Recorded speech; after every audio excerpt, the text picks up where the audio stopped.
Hello, hello, hello, everyone. Welcome to our special Nocturnal Nerdcast. It is our game night, our viewer appreciation night, our list night, where we're going to be spinning the wheel. If we get more than three people, we'll spin the wheel, and we will go through some of these lists that you guys have selected throughout the last couple months. There's a few of them that I really want to talk about that we haven't had a chance to talk about. And then tomorrow we will also probably have one at the end of the stream tomorrow night as well.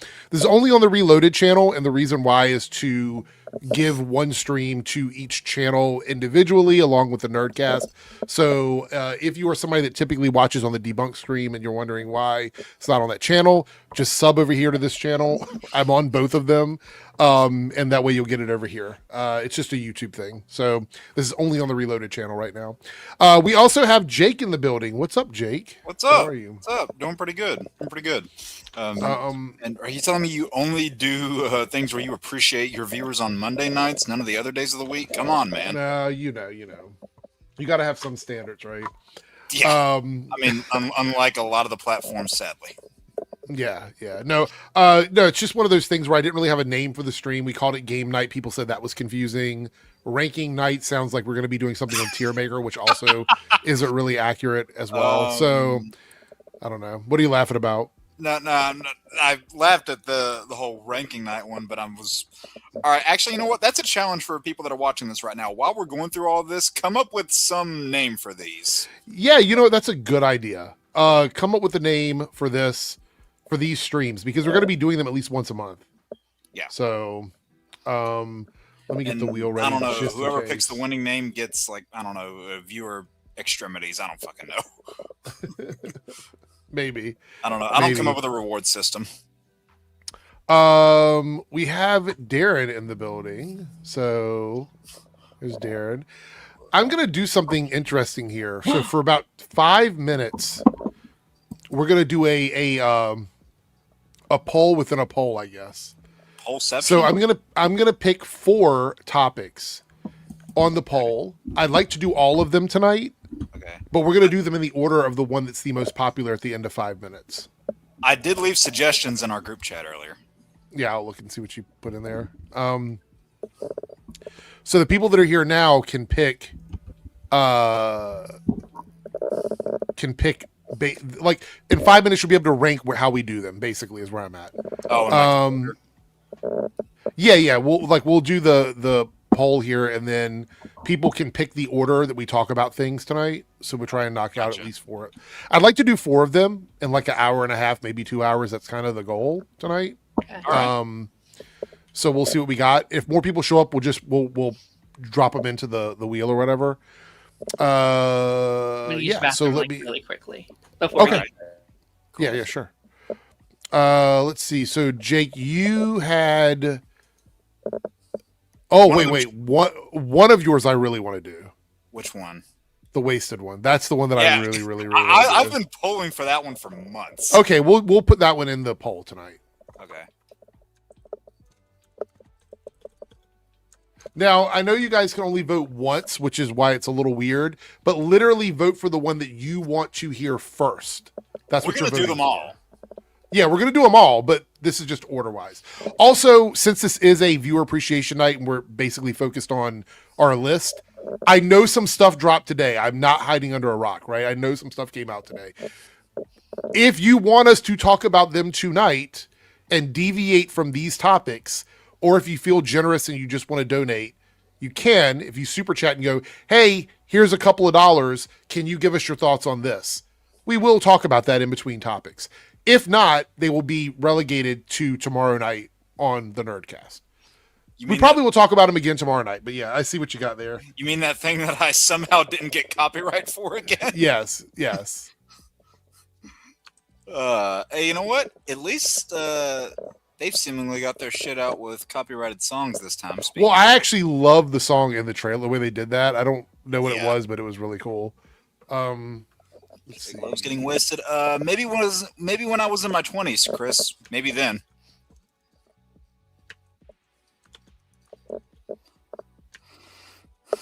All right, let me add another option here. And I had to sport this today because of the announcement of the re-release. It's my Optimus shirt. They love re-releasing that movie. Not even even on non-milestone years, they like doing it. All right, so here are the ones that I'm picking for the list. I'm going to put them up on the screen now. All right, you're going to do 1, 2, 3, or 4 on these. Let me read them out for you guys. Let's see. All right, we have pick 1 if you want to hear wasted comic book castings first. That's 1. Pick 2 if you want to hear fave post 2000 heroes. Pick 3 if you want to do favorite teams, and that can be in anything. It doesn't have to be just in like comic book stuff. You can pick anything you want in the favorite teams category. All right. Sports teams? And Kidding. well, no, it has to be from media. I'm kidding. Or favorite couples. I know that was a big hit on one of the lists. So this will dictate the order that we do things in. You guys got 5 minutes, so we'll end the poll at like 13 and well, actually, we'll do it in like we'll go till 10:45 my time. So 7 minutes. You got 7 minutes to vote on this before we do this. Pick 1, 2, 3, or 4 in the chat. While we do that, though, I will go ahead and get the wheel ready over here with everybody's name on it. As I see it, I can fit Ben 10 into 3 of these. I was waiting for that. Well, they don't have any good couples, I guess. Well, maybe one. I was gonna say, isn't what's her name like a well-regarded character with somebody? Yeah, that one's the only good one. The rest kind of suck. So,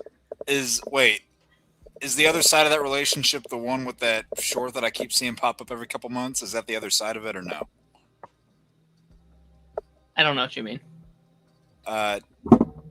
What's his name, dude, with the dark hair? Oh, Kevin? Yeah. Yeah. Okay. Yeah, Kevin and Gwen are good. The rest kind of suck. Yeah, I keep seeing that viral short pop up on my feed like every couple months. Somebody wanted to see my shirt. Oh. First of all, I'm a delight. Ah. Love it. Does the back say what the second of all is? No, the back looks like this. Oh. Whoa. Eric's throwing you back. Holy shit. That's crazy. I know. Where's Paigey at when we need him? Posing for a catwalk over there? Yeah. I love these things. So I've got a site now that I go to that makes these like fake, like they're jerseys, but they're like not real teams. They're just fun jerseys. These are the most comfortable shirts I've ever worn in my entire life. They're very thin. They've got like little breathable holes in them because they're like jerseys, and they are light. So I mean, I love these shirts. I'm trying to order as many as I can. There you go. They're also not that expensive. They're like $25 for a jersey. That's not bad. Expensive at all. So if we do 4 tonight, would it be these 4 or would we mix it up with other ones chosen? If we do not get a vote on one of these, like if one of them doesn't get any votes from anybody, then we'll try it. We'll swap it out. Okay, gotcha. Yeah. Cool. And what we will do is we will remove it from the list, and then we will pick 4 other random ones, and then let the audience vote on the 4th one. If we get there, because again, like 2 hours is the max tonight. So, gotcha. Yeah, but we're gonna go back to doing one a week on Tuesdays as well. There you go. So we'll be able to knock some more out as time goes. But I'd like to do these viewer game nights or whatever. Did anybody come up with a name for this, by the way? Look at the chat. I didn't see one that stuck out.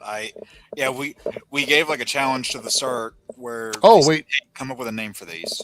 Nerd's Choice. That's pretty funny. Not bad. Let's see. List Night's not bad either, but it doesn't really sound. It doesn't jump out enough. Yeah. See, I tried that, but people said we're not really playing a game, and I understand that. But Gamecast. I don't know. I don't know. I'm waiting for that one name to pop out and be like, yes. Yeah. Wheel of Fandom. I don't know. Oh, that's actually a good one, though. Hold on. Yeah, that can we workshop that one? What's that Nerd meme game from Cameron? What's that meme where Woody's like, hold on, let him do his thing.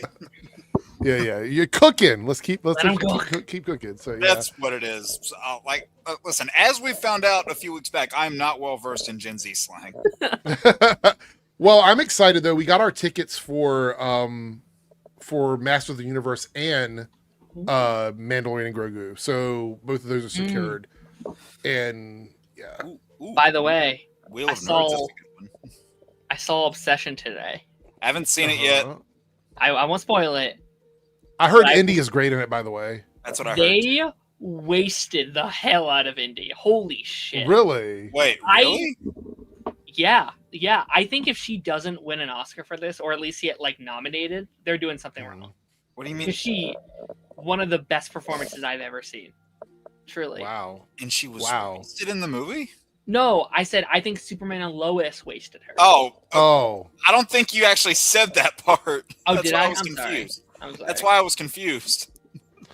We have a Wild Omega has entered the channel. Yeah, Jake just messaged me. He was like, "You coming on?" I was like, "Yeah, sure." I'll make one. Oh shit! It's a he's game. already It's a out. game night. Yeah, we're doing topics. So, anyway, these are the topics in the corner, Omega. This is what we could possibly be discussing, depending on how things go. Number 4 is not getting much love tonight, which is fine. We'll pick something else. Which But is weird we're because it like blew the rest out of the it did. water. It was like a 60% swing on the poll that we did it on. I think Yeah. it's So- because Paigey was here, and I think everyone wanted to see Paigey do it. Oh, maybe. So we have wasted comic book castings. That means anything, like a character that was cast in a movie, TV show, cartoon that you think was totally wasted with the actor or actress. A So lot of potential for those. yeah, and like, I'm gonna say most of those are going to be from the X-Men movie. well, that's fine. That's Do it. fine. But like, if somebody could say, "Well, I think Chris Evans was wasted as Captain America," it's like No one's gonna say that. No, but that's what I'm saying. That's an example Yeah, of just that one. kind of yeah. Number 2 is favorite post 2000 heroes, and this can be any superhero character in any genre that was introduced after 2000. All right, Darren, go ahead. I'm kidding. Are we doing 3 or 5? 3 of Okay. each. Okay. And then number 3 is your favorite teams from any like comic book, superhero show, movie, animated, anything in that category. And it can even be something like a video game team if you want, as long as it doesn't have to be sports. I know Jake said that, but we're looking for more of like fandom stuff. And the last one, which nobody has voted on yet, and we're going to be ending this in like 2 seconds, is favorite couples. So we're probably not going to do favorite couples. All right, so here's where the poll stands. It's really interesting how this played out. We're going to be doing wasted comic book castings first, favorite teams second, and favorite post 2000 heroes third. So that's the list. Now we will do I would like to do a fourth one. We're not going to lock in a fourth one yet. I'd like to do a fourth one, but since we're capping the show at like 2 hours, we will see where we're at around the hour and 20-minute mark, where we're at in all these. Because you guys know we can talk about this shit forever. So we're going to see where we end up on some of these.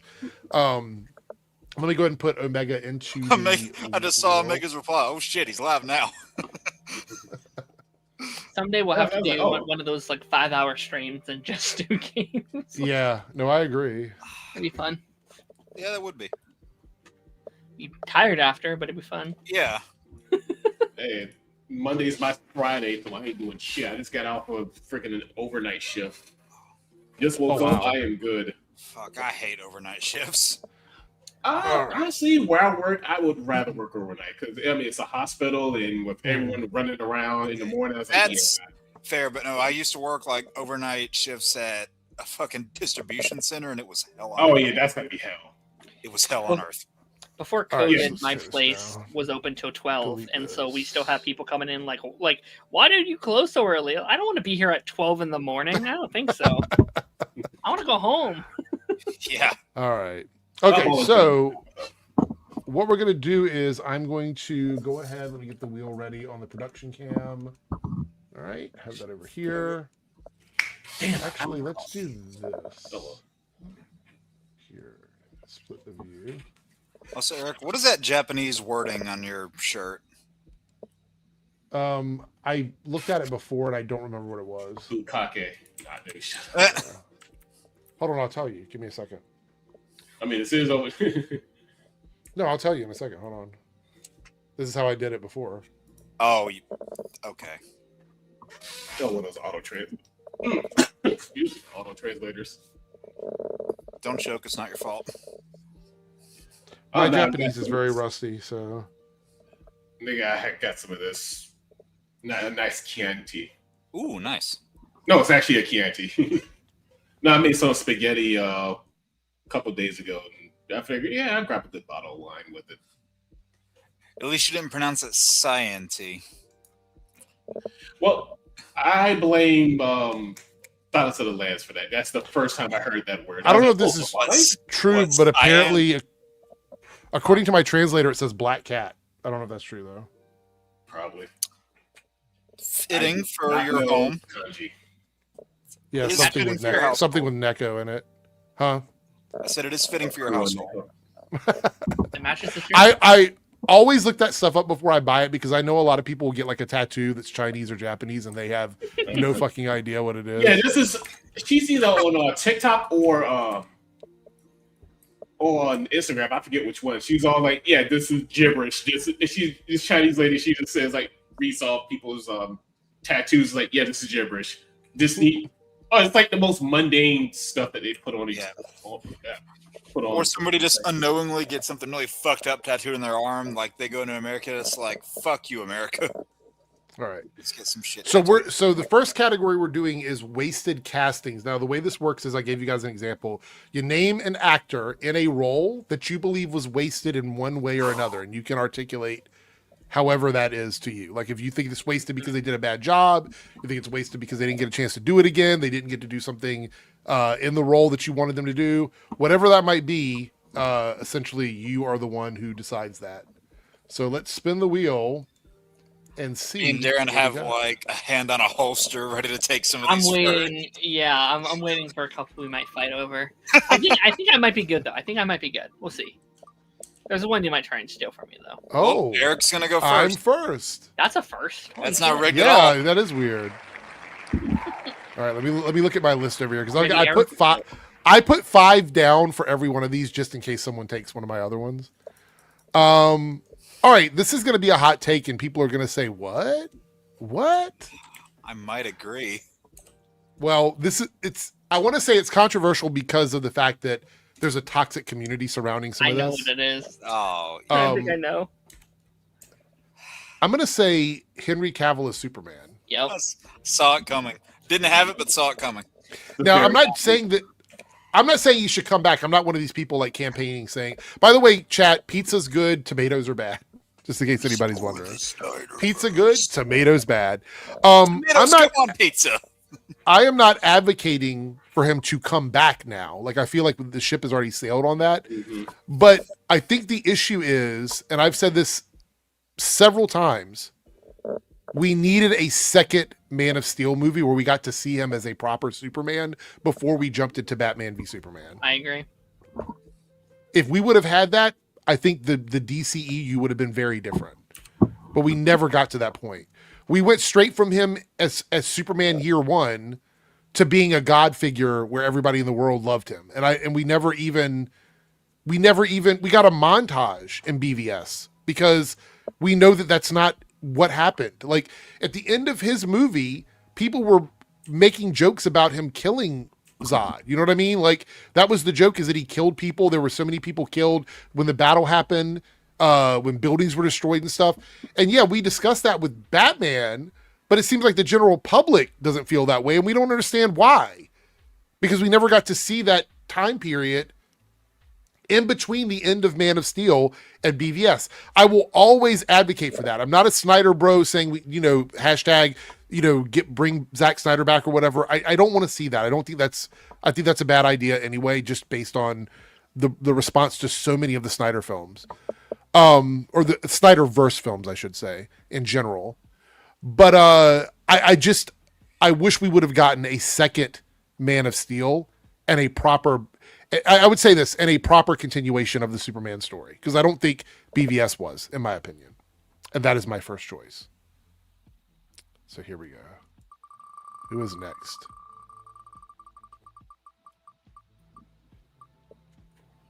Oh, Oh, I was gonna say not me again. All right, Omega, you're up. Let's see. I would say. Okay, now people want to hate me for this. Oh no. Chadwick Boseman as T'Challa. It should have been Ryan Gosling. No, I'm kidding. Kidding. That's a joke. No, honestly, I'm gonna say Henry Cavill again as Geralt of the Geralt of Rivia. Wow. He was so good as Geralt. And first, I was like, wait a minute. Geralt is not Geralt. Is that a comic? Geralt's that. It's from The Witcher. Well, it's a book. It's from a book. Yeah, it's a book. Fair enough. There probably are comic books somewhere. But Geralt of Rivia is a very like rugged look. I mean, he's not really described as being handsome, and Henry Cavill's way too handsome to be Geralt. He pulled it off. He pulled off Geralt so much. Which means he's also too handsome to be Wolverine. Sorry. Yes, he is, but he still pulled it up because he's the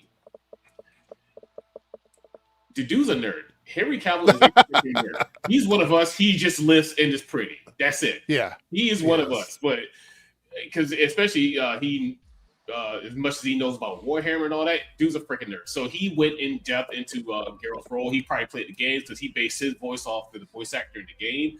And then when he kept pushing back against the production team, he's like, no. He's like, no. It should be like this. This is what the book says. And he's like, oh no, we're gonna do our own thing. He's like, why make The Witcher then if you're gonna do your own thing? So it's like, well, you know what? Whatever, I'm done. I'm out.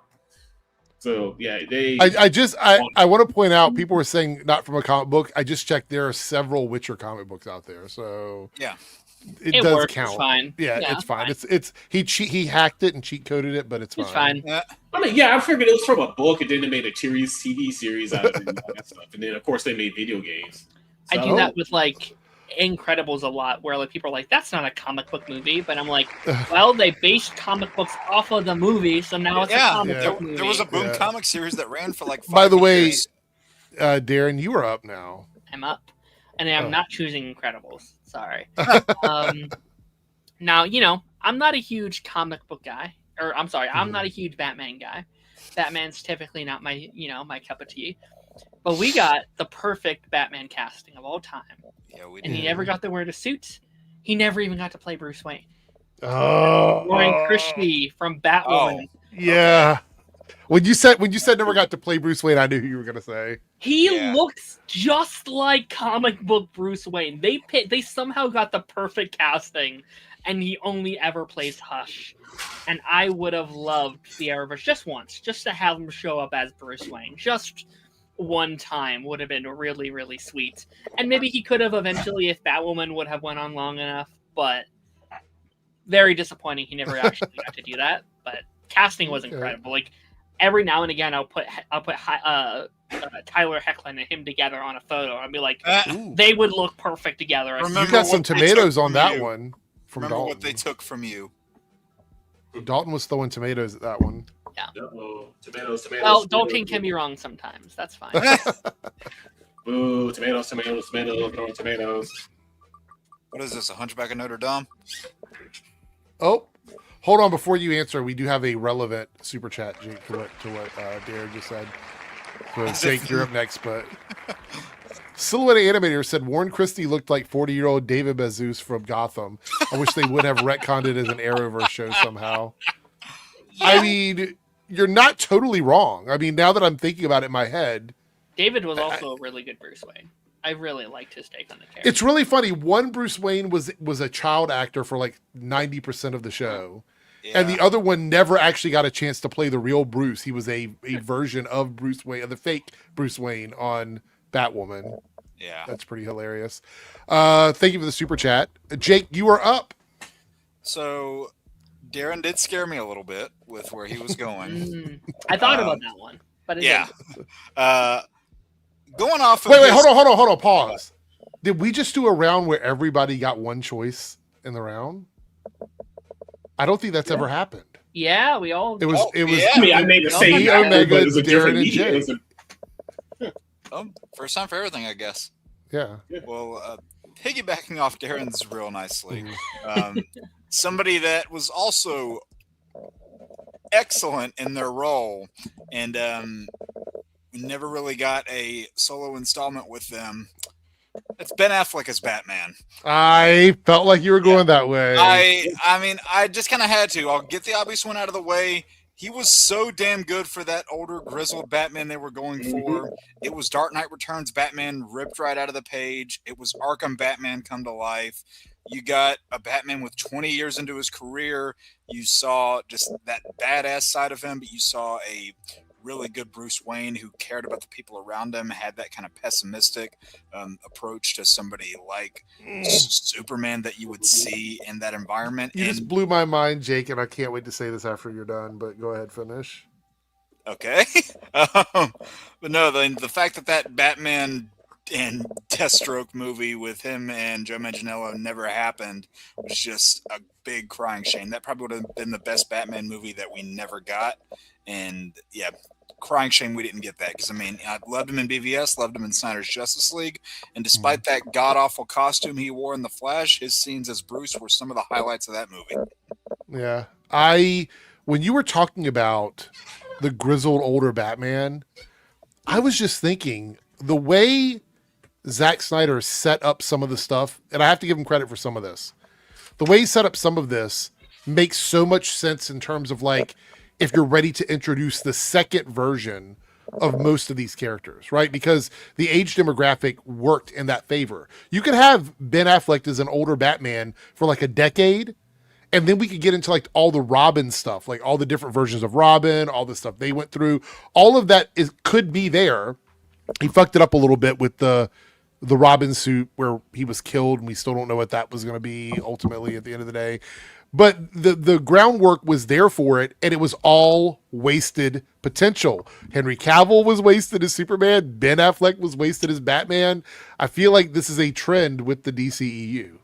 So yeah, such great casting all around, but just Yep. You can argue Wonder Woman as well. yeah. Yeah. And she at least got one good solo movie. Yeah. Jake got 2 in a row. All right. Maybe we'll just go backwards. Yeah, that might be what happens. That's funny. So this is another one that's from that same universe. I mean, I wanted to deviate a little bit, but I mean, I really feel like this applies. This character got even less than Ben Affleck did, because as opposed to, a supporting role in a handful of films, when you tally up their total amount of screen time, it was maybe 5 minutes in total, if that. And going to the other half of what I said, Joe Manganiello's Deathstroke. God, they wasted that so bad. I mean, he was in 2 to 3 minutes, depending on what cut of Justice League you're talking about. And that's it. You didn't get anything else from him. Again, we probably would have in that solo Ben Affleck Batman movie. Like he would have been a force to be reckoned with in that one, with stuff that we've learned was going to happen in that film since its cancellation. We got an idea of how his Slade Wilson was going to be, and probably would have continued the trend of really good Slade Wilsons, because like you had Manu that did great in Arrow. I don't like the show, but Esai Morales was probably the best part of Titans, and I feel like Joe would have been great as Slade to go against Affleck's Batman. And I feel like it would have been awesome, and we just never got to see it. And that costume he wore at the end of Justice League was pitch fucking perfect. All right. There you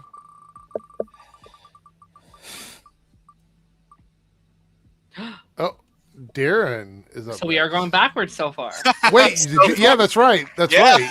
Yeah, we're Eric, Omega, me, Jake. So now we're doing Jake, me, and let's see if Omega's next.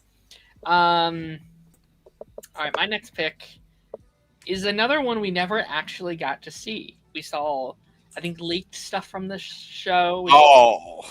Little pieces of it, and we got to hear his voice as the character. And I think that he would have really killed this. I'm going the Donald Glover Deadpool animated series that we never got to see. Yeah, I don't know. Like ever since I heard his voice kind of attached to it, I was like, oh wait, he would have been really, really good as Deadpool.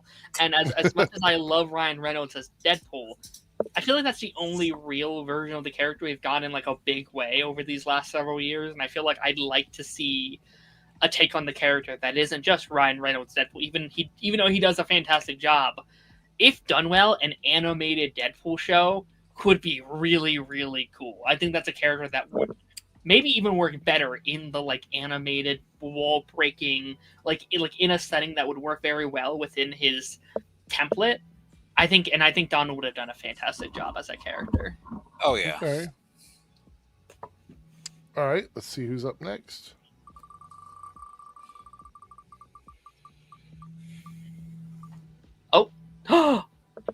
No! God damn it! I mean, That you would've been can awesome. skip me if you want. Sorry. Almost. If we want to continue the order, I don't Oh. care. No, but, go ahead. Not our system. all right. So this one was, I don't even know if it's necessarily the biggest disappointment because I feel like I've already gone through a number of those, but this is just kind of multiple characters in one. Omega, sorry in advance. The entire new generation of X-Men, like all of those new actors, Sophie Turner, Ty Sheridan, whoever they had as Nightcrawler, I can't remember the name, Olivia Munn, even McAvoy and Fassbender to an extent, they just all got the shit end of the stick, left, right, and center. Great casting, great potential, but the writing just was not there. Mm-hmm. And it got progressively worse with every movie. Which movie would you say it was the worst in? Probably You said Dark progressively, Phoenix. but I feel like I was gonna say there's one you really hate, right? I mean, so that's the thing. I dislike Apocalypse as a movie probably more, but some of those characters were at their absolute lowest in Dark Phoenix. Well, I didn't even bother with Dark Any Phoenix, to be particular honest. scene that Of you want what, to Dark say? Phoenix or Apocalypse? Yeah. Well, I mean, yeah, well, you said Apocalypse, so any particular scene, right? I mean, And there-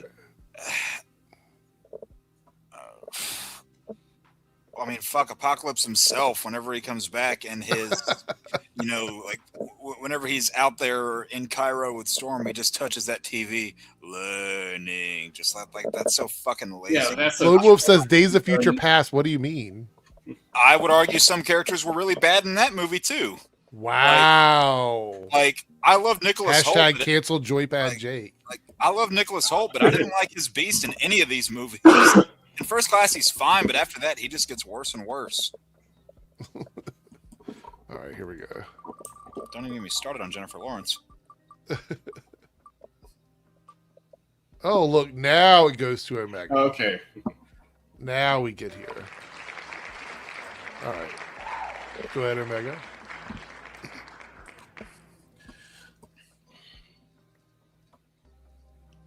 Oh boy. Patrick Stewart Uh, as Professor Xavier. what? Okay. Because I those mean- movies were ass. Okay. I see it. I see it. Great. That was Professor X, especially back then. I mean, of course, he's got no. Well, I mean, he was fan casted back then as Professor X. Yeah, so I yeah. remember that. All the fan castings had him as Professor X, Yeah. and Okay. it's just that movie was ass. All of those X-Men movies were ass. What about Doctor Strange? No, well, okay, Doctor Strange is probably the one time it was actually, I mean, he got Not paid saying to that die he's a a- lot.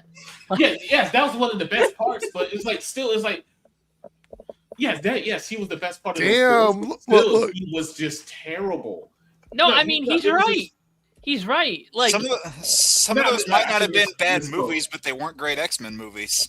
Yeah, I mean, like it's even just- if he's good in the role, I Yeah, agree. he's they great didn't do in the enough with role. him. it's just Yeah. those movies were terrible. It's like they just wasted this great casting.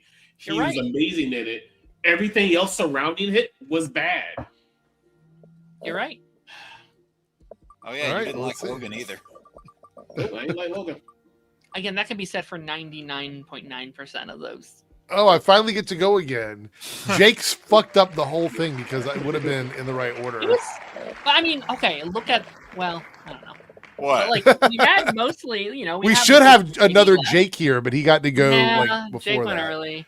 So I know now this next one might be controversial. I don't know. And I know we might get a continuation of the story eventually, but not in the same format. And that is Sholo is Blue Beetle. Ooh. And the reason why I say it's wasted is not because I didn't think he was good. I actually think he was perfect in that role. It's they threw the fucking movie away. They didn't do the proper shit with it to make it work. It came out at a bad time because they couldn't promote the movie because of all the stuff that was going on. And they have no confidence in giving him another movie, even though I think Blue Beetle is a great film. It's a fun movie. Is it a little bit sloppy in the third act? Yes, there's some stuff that gets a bit sloppy. They were trying to make it they were trying to dress it up for theaters because a lot of comic book films have a sloppy third act. It's nothing exactly. New. But him in that role was not the problem with the movie. He was perfect in that role. And they're supposed to be doing like a cartoon continuation of it. But I'm like, where is it? They keep saying it's going into production. It's around the corner. Yeah. We don't know anything about this. And now that we know Warner Brothers and Paramount may end up together, maybe they don't. Either way, it's a bad time for any risky project to continue. So I just don't know what we're going to do with that. Wasted potential because he was perfect in that role. You know what I would do if I was them? I would throw him in that Teen Titans movie that they've been working on. And if that movie does well enough, then maybe try again. I just feel like all of these actors are getting aged out of their roles as like younger characters. That's the problem. Yeah. Fair. You know, that's my issue. But so you're right. We could see something. If you're making like a Teen Titans thing, like start shooting your stuff quick. Otherwise, Teen Titans aren't going to be teens anymore. I mean, look at the Avatar Netflix series. Ugh. Freaking Aang's already damn near 5'10". Oh, Omega is up next.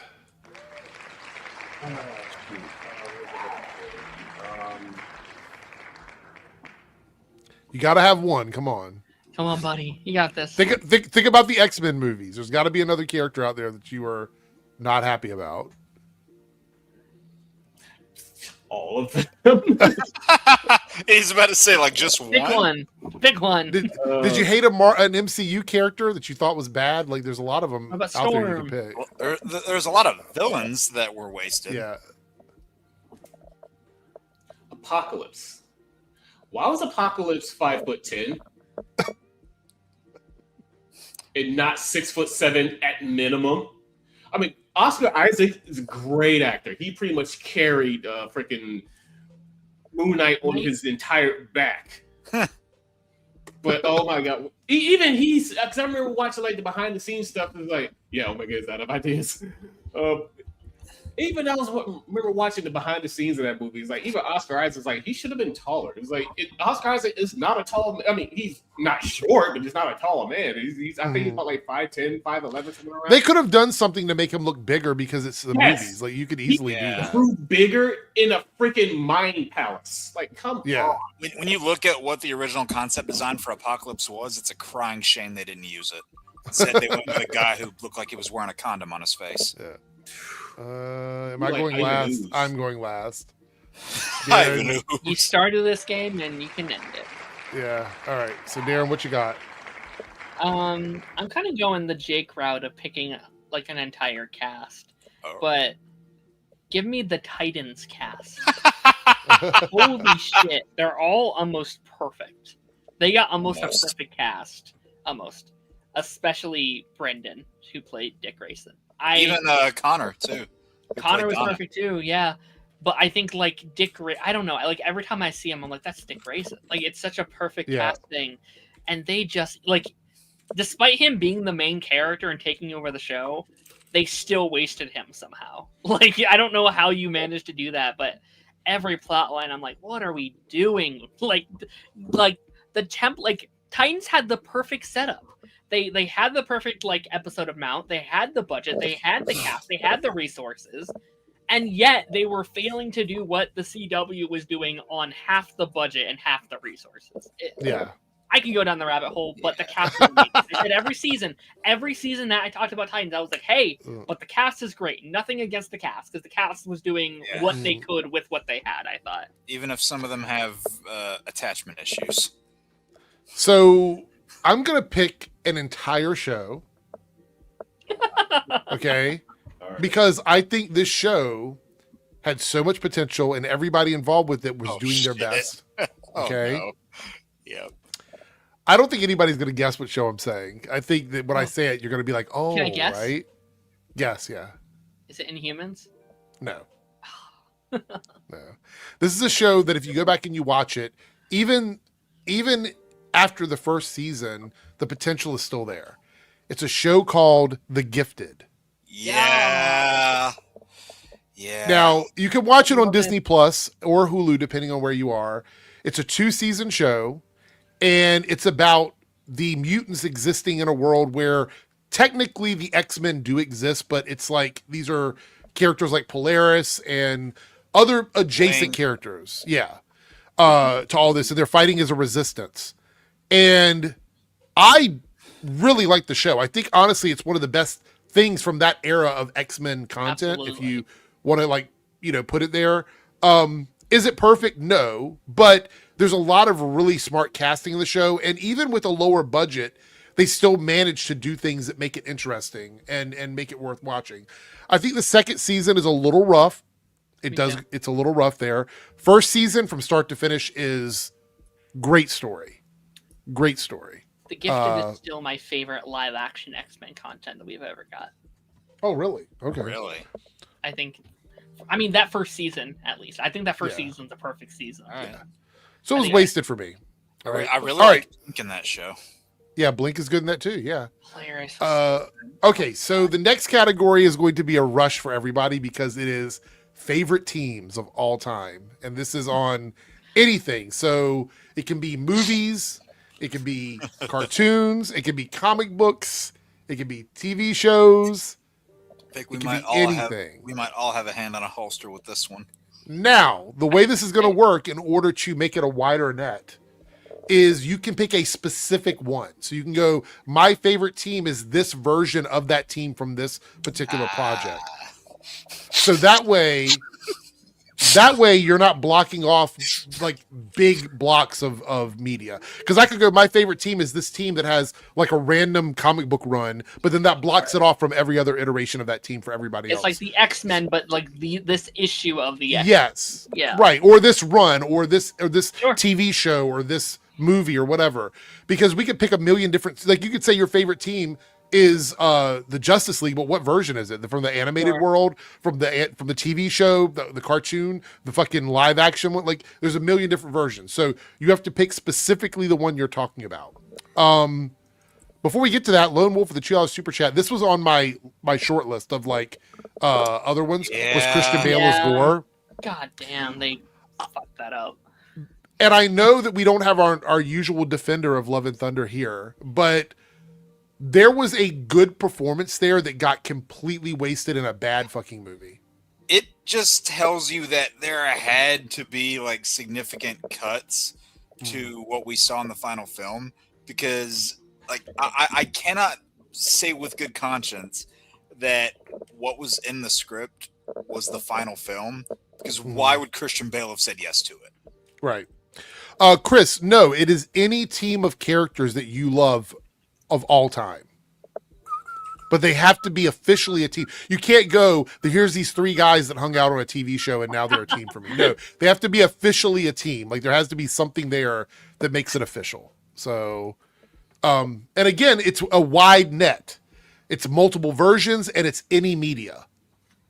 So, with that being said, let's go ahead and get the wheel up on the I screen. know.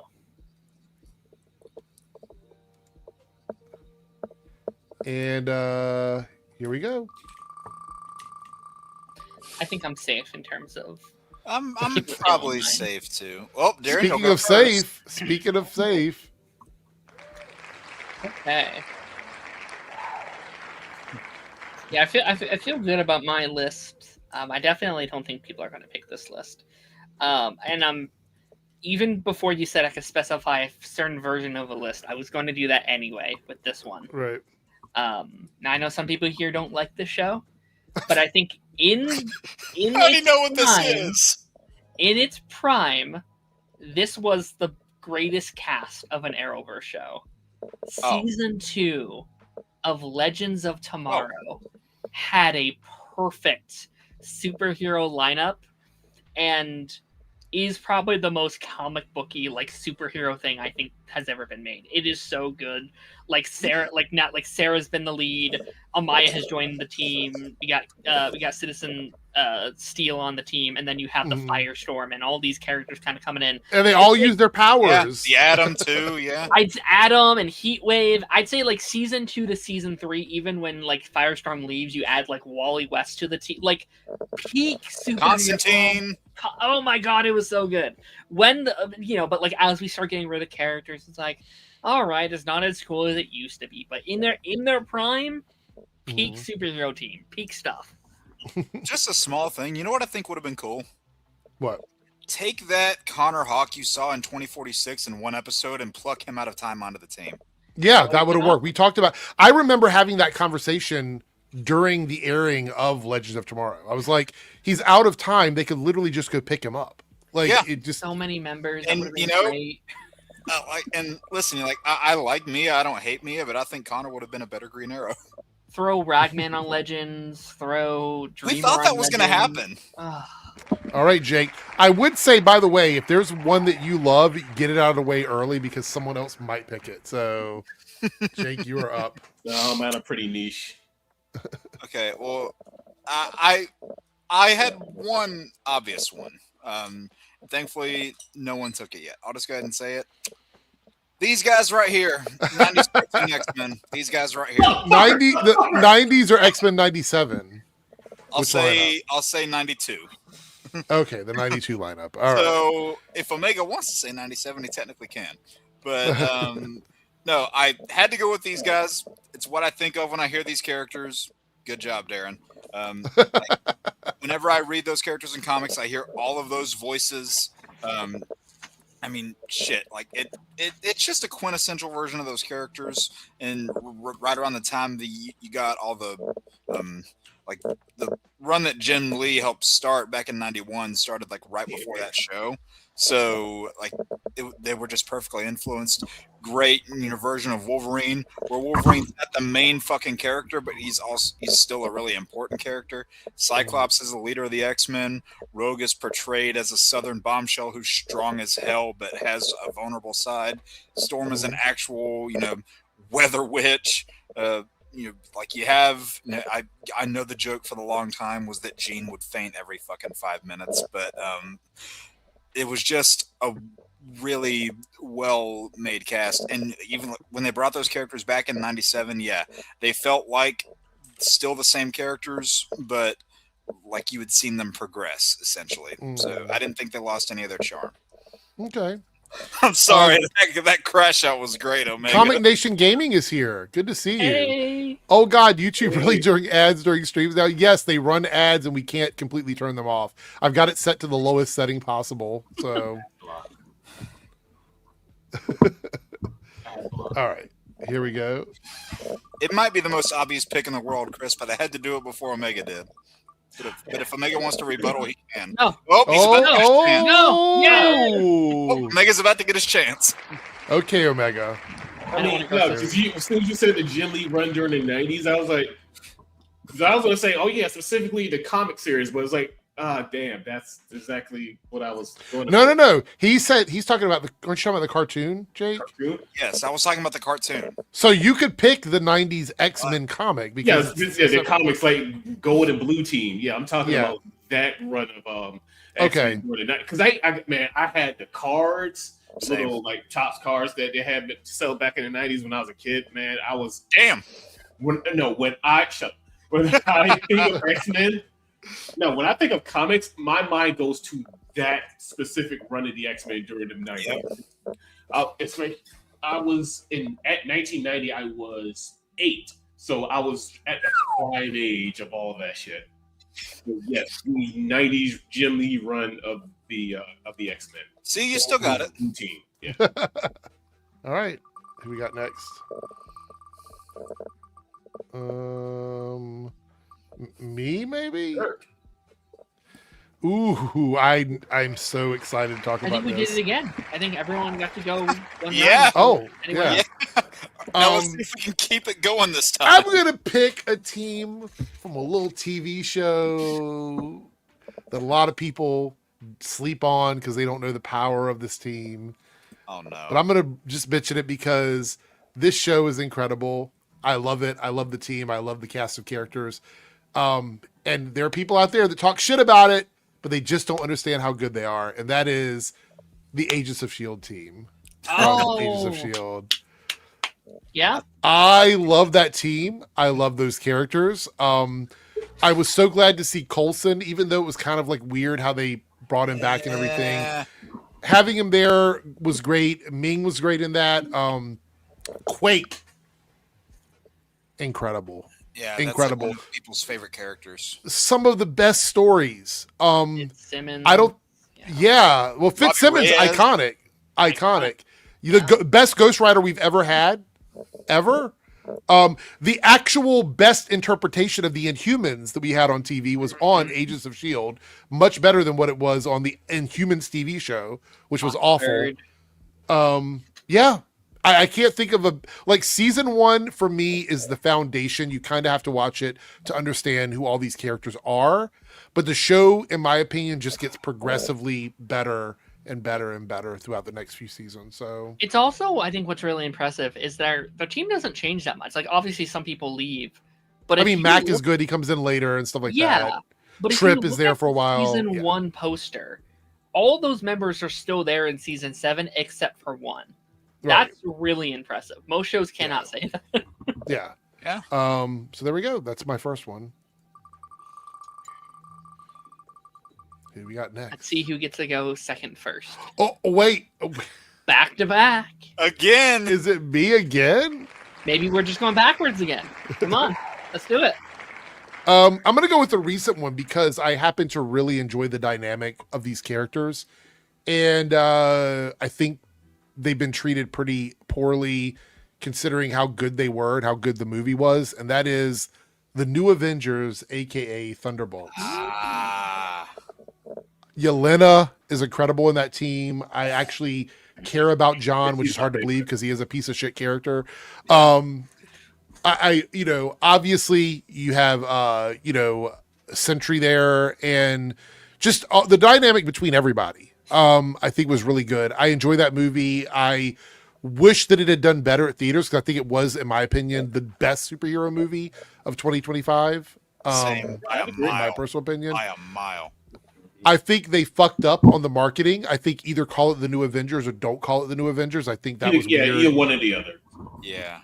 And I will stand by the fact, I don't have any proof of this, but I will fight on this hill, that they spoiled the end of the movie by changing the title, and therefore it ruined the momentum of the film in the box office. Because on Monday of the first opening weekend, they come out and go, it's the New Avengers. Oh, like literally the last fucking scene of the movie where the big surprise is they're the New Avengers. That's what you reveal in your marketing.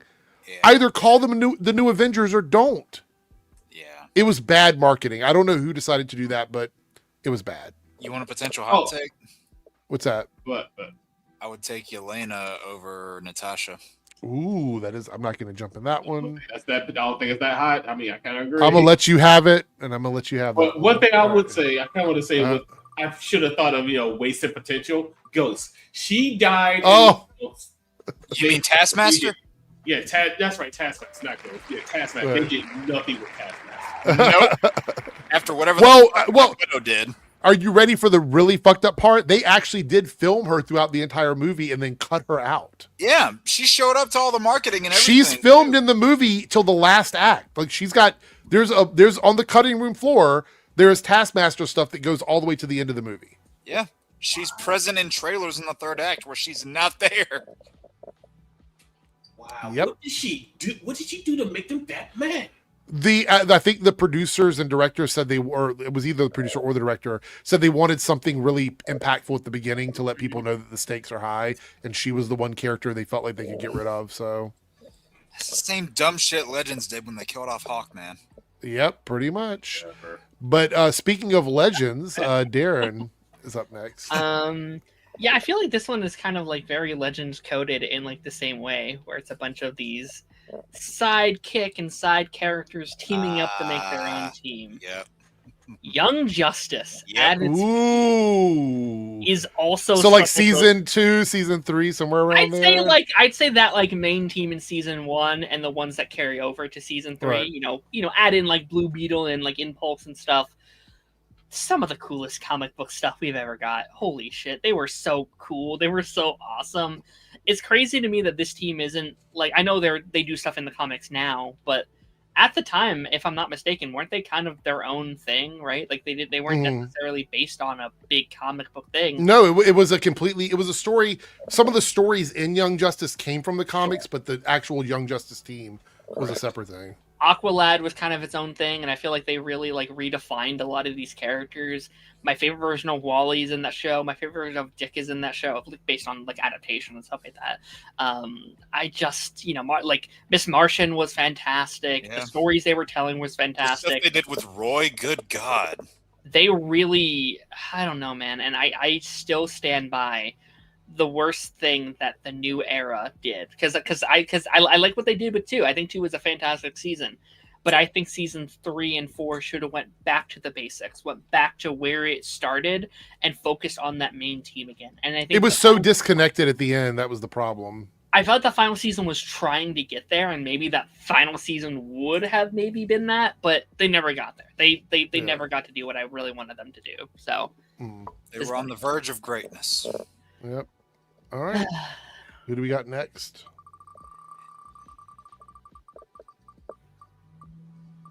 Oh. Ooh. Omega is up again. we're doing a good job keeping everyone Yeah. in turn. The gang from Avatar: The Last Airbender. Damn it, Omega! Wow. What a good Damn choice. it. Man, multiple crash outs this round. But no, I'm freaking a huge fan of Avatar. Even though I know Cyber Ninja doesn't like Korra, he fucking hates Korra. But He hates Korra? Yeah, but man, you did. Rants he will go on about Korra, legendary. I actually thoroughly enjoy Korra, but no, Eric, you got to have a talk with your brother, man. Yeah, I spoke with him like 2 days ago. Specifically Avatar: The Last Airbender. I mean, the gang themselves is just great all the way through. Good choice. Also, they have a game coming. They have a fighting game coming out soon. I want to play that so bad. Yep. Yep. Sorry, Darren. Oh, wait. Oh, Darren, you said something, and now we're doing the doubles again. So Omega's up. Okay, my last group. I'm not sure if they had a comic, but I know they had a cartoon. Powerpuff Girls. Oh. Well, you don't need a comic. This was just your favorite team in anything. So, yeah.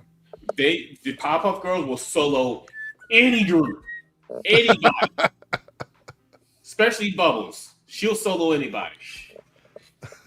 But yes, not. All right. And the voice of Professor Plutonium passed recently. I think he passed actually just today. I just saw it on Instagram. Yeah. Oh, Tom Kane. Yeah. Yeah. That was depressing. Yeah, man. Yeah. Because I already had a stroke a couple years back, but Oh, yeah.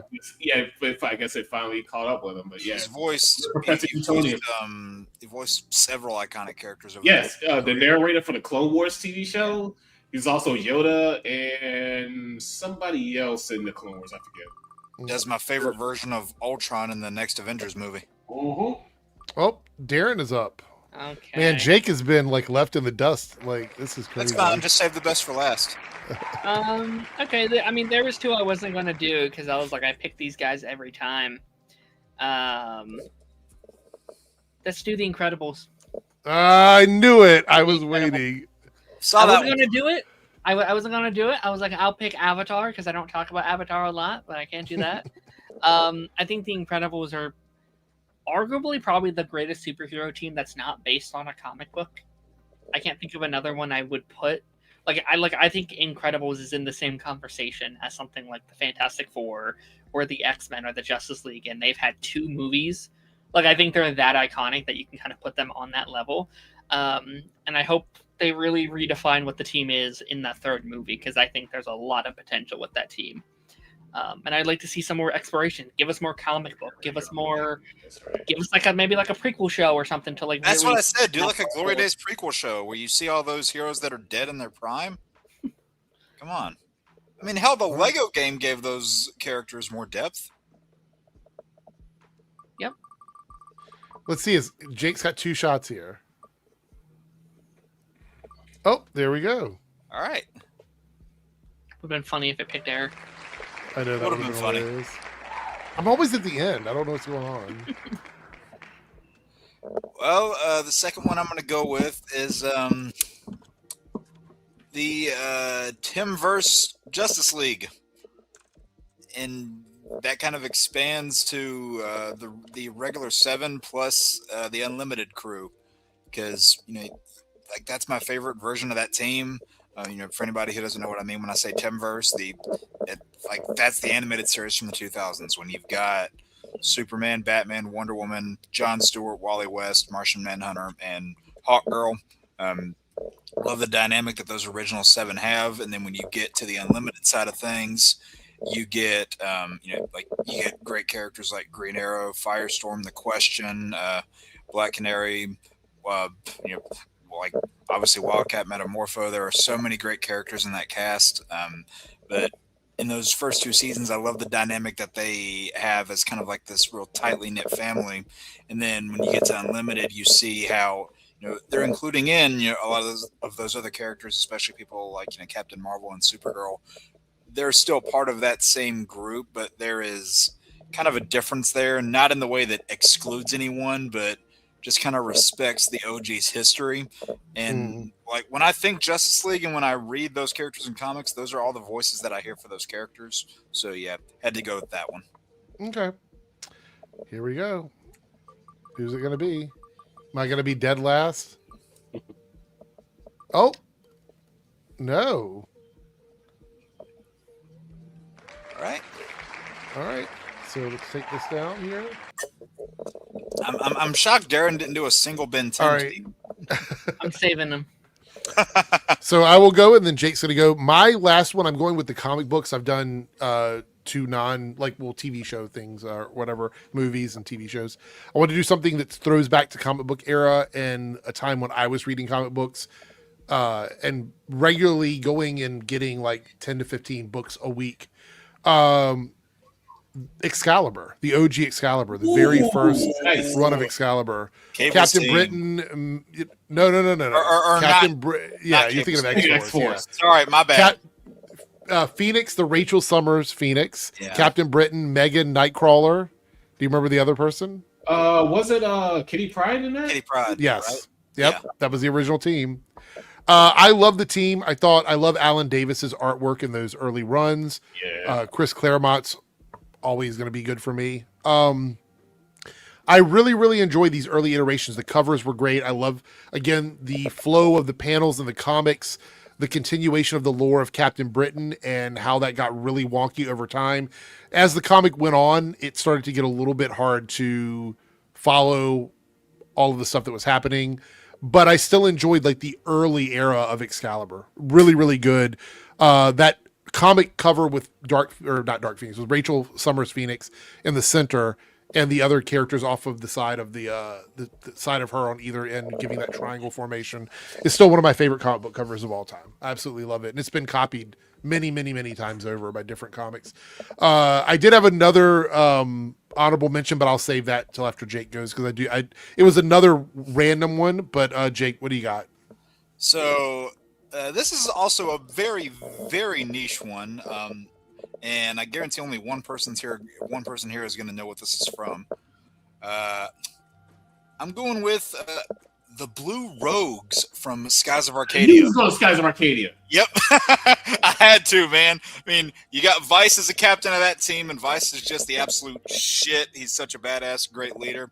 And then when you get to people like Fina and Ica, 2 people that may look sweet and innocent, but you do not want to fuck with either one of those 2. And then you get to people like Drachma later on, and what's the other dude's name? Is it Enrique and Gilder? Is that it? Gilder? Glider. I was called Glider. Glider. Yeah, I don't know. I think I called him Glider for a while too, but like that team, I'm keeping it to specifically that team because you can recruit like 20 other minor Oh characters in the game yeah. to be part of the crew.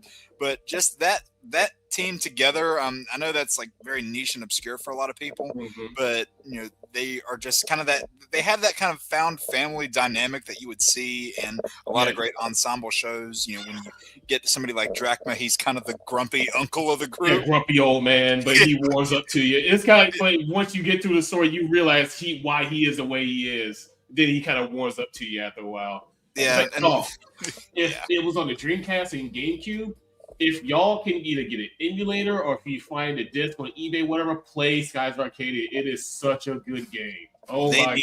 They need to remaster that shit They, yesterday. yeah, they need to yeah. It is long overdue for a remaster.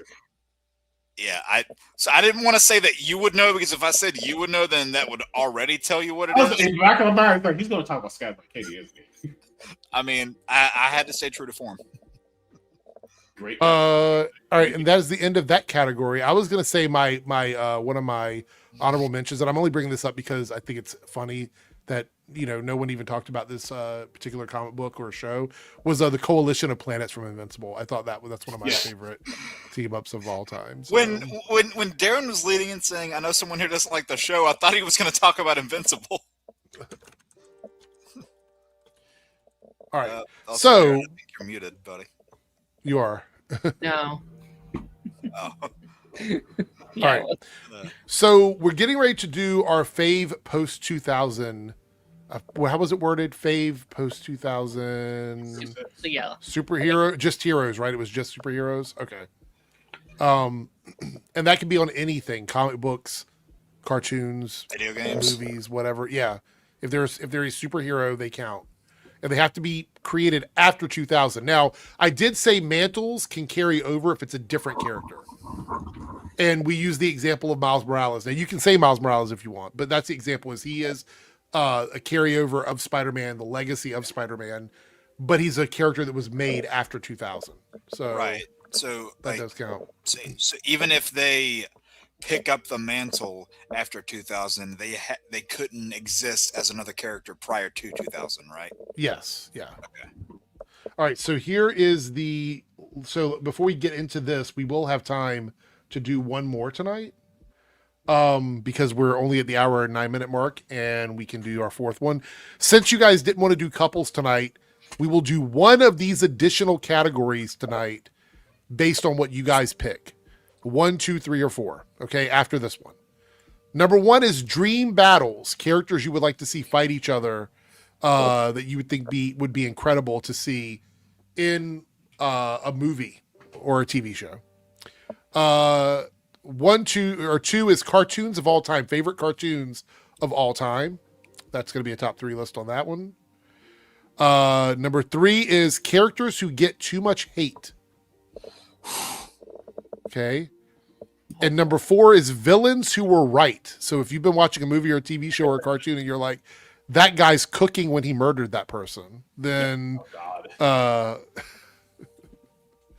those are the 4 you could choose from in our final category for the night. All right. With that being said, let's go ahead and get into this, our favorite post 2000 heroes. And we're going to spin the wheel.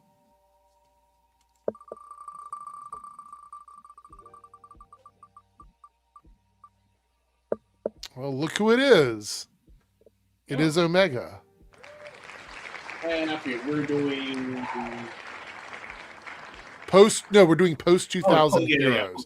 Yeah, any hero, super otherwise, video games, cartoons, movies, TV shows. If they're a hero introduced post 2000 in some form, they count. Jedi Fallen Order and Survivor, Cal Kestis.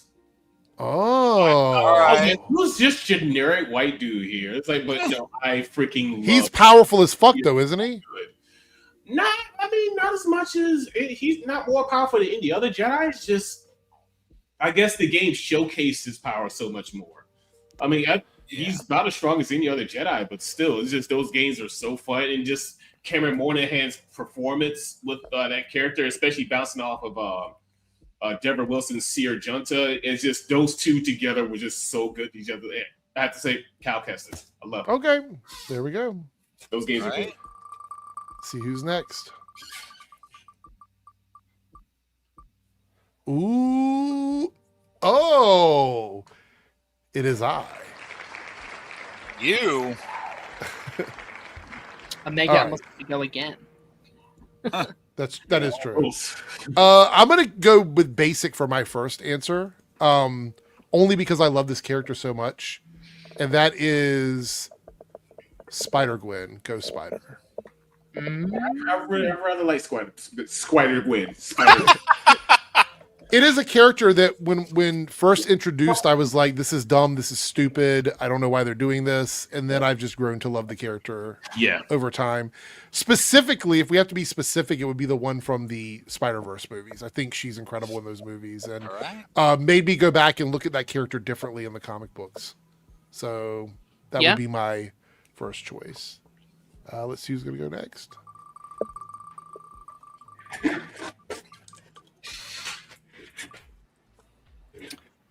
Oh, Oh man, it really likes to do it.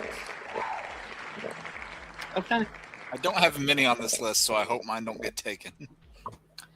Well, I'm going to take what is clearly the obvious pick. There's one answer that is like, well, this is clearly the answer. Miles Morales. That's Spider-Man. oh, okay. I mean, that's like, I'd argue he is the poster boy for post 2000 superheroes. Like, Mhm. not only has he found so much success in the comics realm, in other animated forums, but he is about to star in his own trilogy, which I'm thinking is probably the only superhero that introduced post 2000 to get their own trilogy of movies, and is now on par to Peter Parker with a lot of this next generation of kids. I pass up candy every year for like Halloween. I see way more Miles Morales than I do Peter Parker, and I think that's something Okay. special. I think that those movies have done something really special for the character. I'll be honest. That is also his design is much more like it's a modern cool Yeah. compared to the classic It also Spider-Man. keeps No evolving. shade. I love classic Spider-Man, but I think the reason why Miles pops is because the design is more modern. The design cool. is just incredible. Yeah, absolutely. Also, I think it's easier to track. Like, with Tom's Spider-Man, is like, well, you have to watch, Civil War and all these things. Where I think it's much easier for these young children to just, hey, here's these animated movies that you could put on and have the kids enjoy and watch, comparatively to like 20,000 movies and shows they have to keep up with, kind of What's thing. wrong with that? Kidding. It's great. It's homework. It's great. I love it, but maybe as not they for say. everybody. Oh wow! no. Look at this. Oh, Look no. At this. Damn. Did you not have another answer ready? No, I do. I just, Okay. yeah, that's fine. Yeah. I mean, everyone knows what one of my pick is going to be. I I know. did mention it last time because I was like, I'm going to pick it this time. I said in the last game that Incredibles is the greatest non-comic Uh-huh. book based superhero team. But I think Ben 10 is the greatest indie superhero, at least of the modern age. And I Right. argue potentially he's up there. Like, he is. Ben 10 is still to this day one of the highest grossing franchises of all time. It is in the top 50 highest grossing franchises of all time. It's One of our friends, Omega knows Frank. He got into Ben 10 with his son, and Yeah. he talks about that constantly. So I mean, we're looking at like 5 different shows, like 6 or so movies, half a dozen video games. It's just launched inside the comic realm itself, which is outselling like some of the more major comic book sources. I think people like forget how big the show is and how big of an IP it is. And I think now it's as recently went to Fortnite, it's in the comic book. They're talking about doing more stuff with it. Ben tends to go, and I like talking about it anytime I get the chance. okay. Let's see what we got here. Oh, looks like Omega is up next. I kind of had a with this one. I think she's relatively new. Joe Mullion, one of the new Green Lanterns. When did she come about? Oh, you about Jessica Cruz? No, Who? Hold on. I'm Hold on, going what's You to. said new and woman, and Jessica Cruz is the first one that pops in my mind. I don't think that's not very short. I just love her design here. Hold on. Oh wait, is it the one that looks like Janelle Monáe? I think I know which one you're talking about. I don't remember her name though. Yeah, here we go. Wait, no, hold on. Yeah. This one. Let's see here. Wait, is he talking about Joe Mullane? Yes. Okay, Yeah. yeah. This character's always remind me of Janelle Monáe. So I never knew her actual name, so that's why I always referenced her. Well, there you go. Yeah. Yeah. Anyway, Harry, I just love her design. I don't know shit about Green Lanterns or anything because I really don't read a lot of DC. But yeah, it's just. You know, it's funny you say that because I've heard a lot of people complain about her glasses not being like they think her glasses look weird. But yeah, I don't know a lot about her. I should probably read her. Does anybody in the chat have a if you guys can give me I really don't. I don't read a lot of Green Lantern, so I'm not too familiar with the character or anything. But it's just I love her design, and I know she was one of the newer Green Lanterns to come out recently. Yeah, if anybody in the chat wants to give a suggestion for a run of hers to read, I'd love to read something about her character. I don't know a lot about her. All right, let's see what we got here. Is it gonna be me? Yeah, no matter which one, it's going to be you. Let me look at my list over here. Actually, I don't have to look at it. I already know. I'm gonna go with Invincible. Invincible was created in 2003, or at least it came out in 2003. And the lead character, I could go with Omni-Man, but he's problematic. So we're gonna go with Invincible himself. That's one of those things where I don't think there's a clear like this is a good character. I think everybody in that series does something bad. I want to say Battle Beast, but Battle Beast is also problematic. So we're gonna stick with Invincible himself. Because he just he beats people the fuck up. Like yeah, what's problematic about that? Some people need to be beat the fuck up. Does that mean Alan Richardson's problematic? yeah, he is. All of them are. Anyway, now I'm going to go with Invincible. I think Invincible, as the lead character of that comic, has really created a universe of fun character designs and things like that. So I got to give him a little bit of credit. To quote right. Art Eric, I don't trust superheroes, Nolan.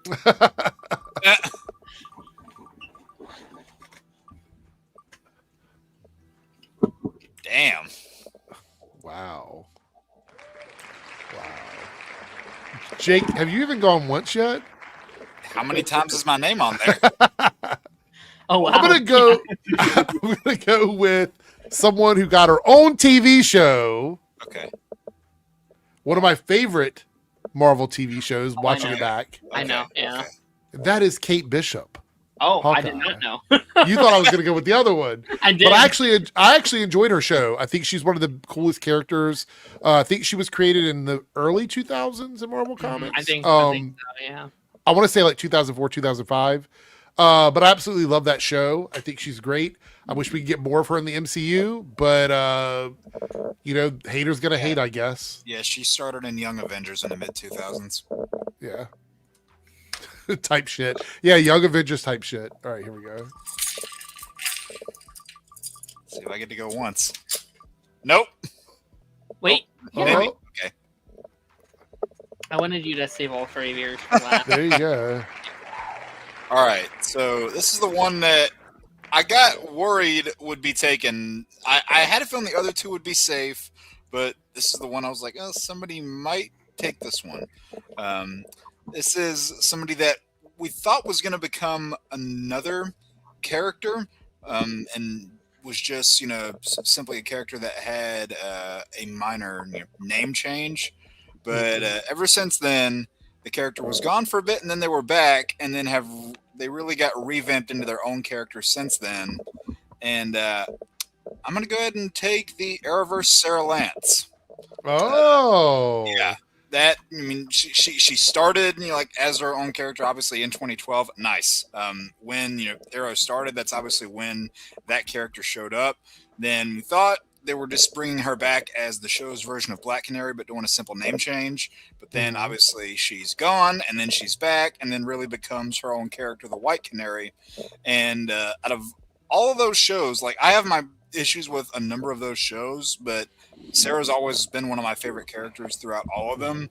It sucks that she is the one lead that didn't get an on-screen ending. I still hate the fact that that happened, even though I think they resolved it in a tie-in comic, but realistically, who the fuck cares? Yeah, love the dynamic that she had with not only her own team, but like also other characters, like other heroes like Oliver and Barry, mainly. And just she always had like such like there was a lighthearted nature to her on the Legend side, but then during her initial run on Arrow and when she would pop up in Arrow from time to time, you got a whole other side of her character, which I loved. So yeah, Okay.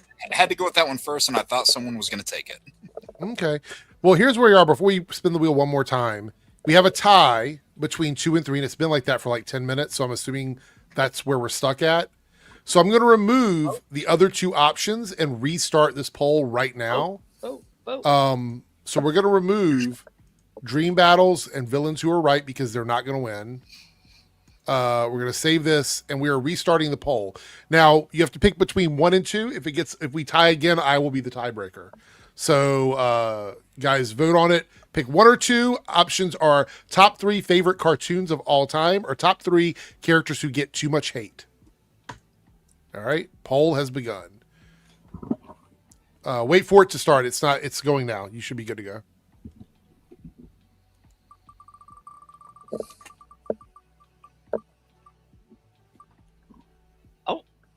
Oh, wow.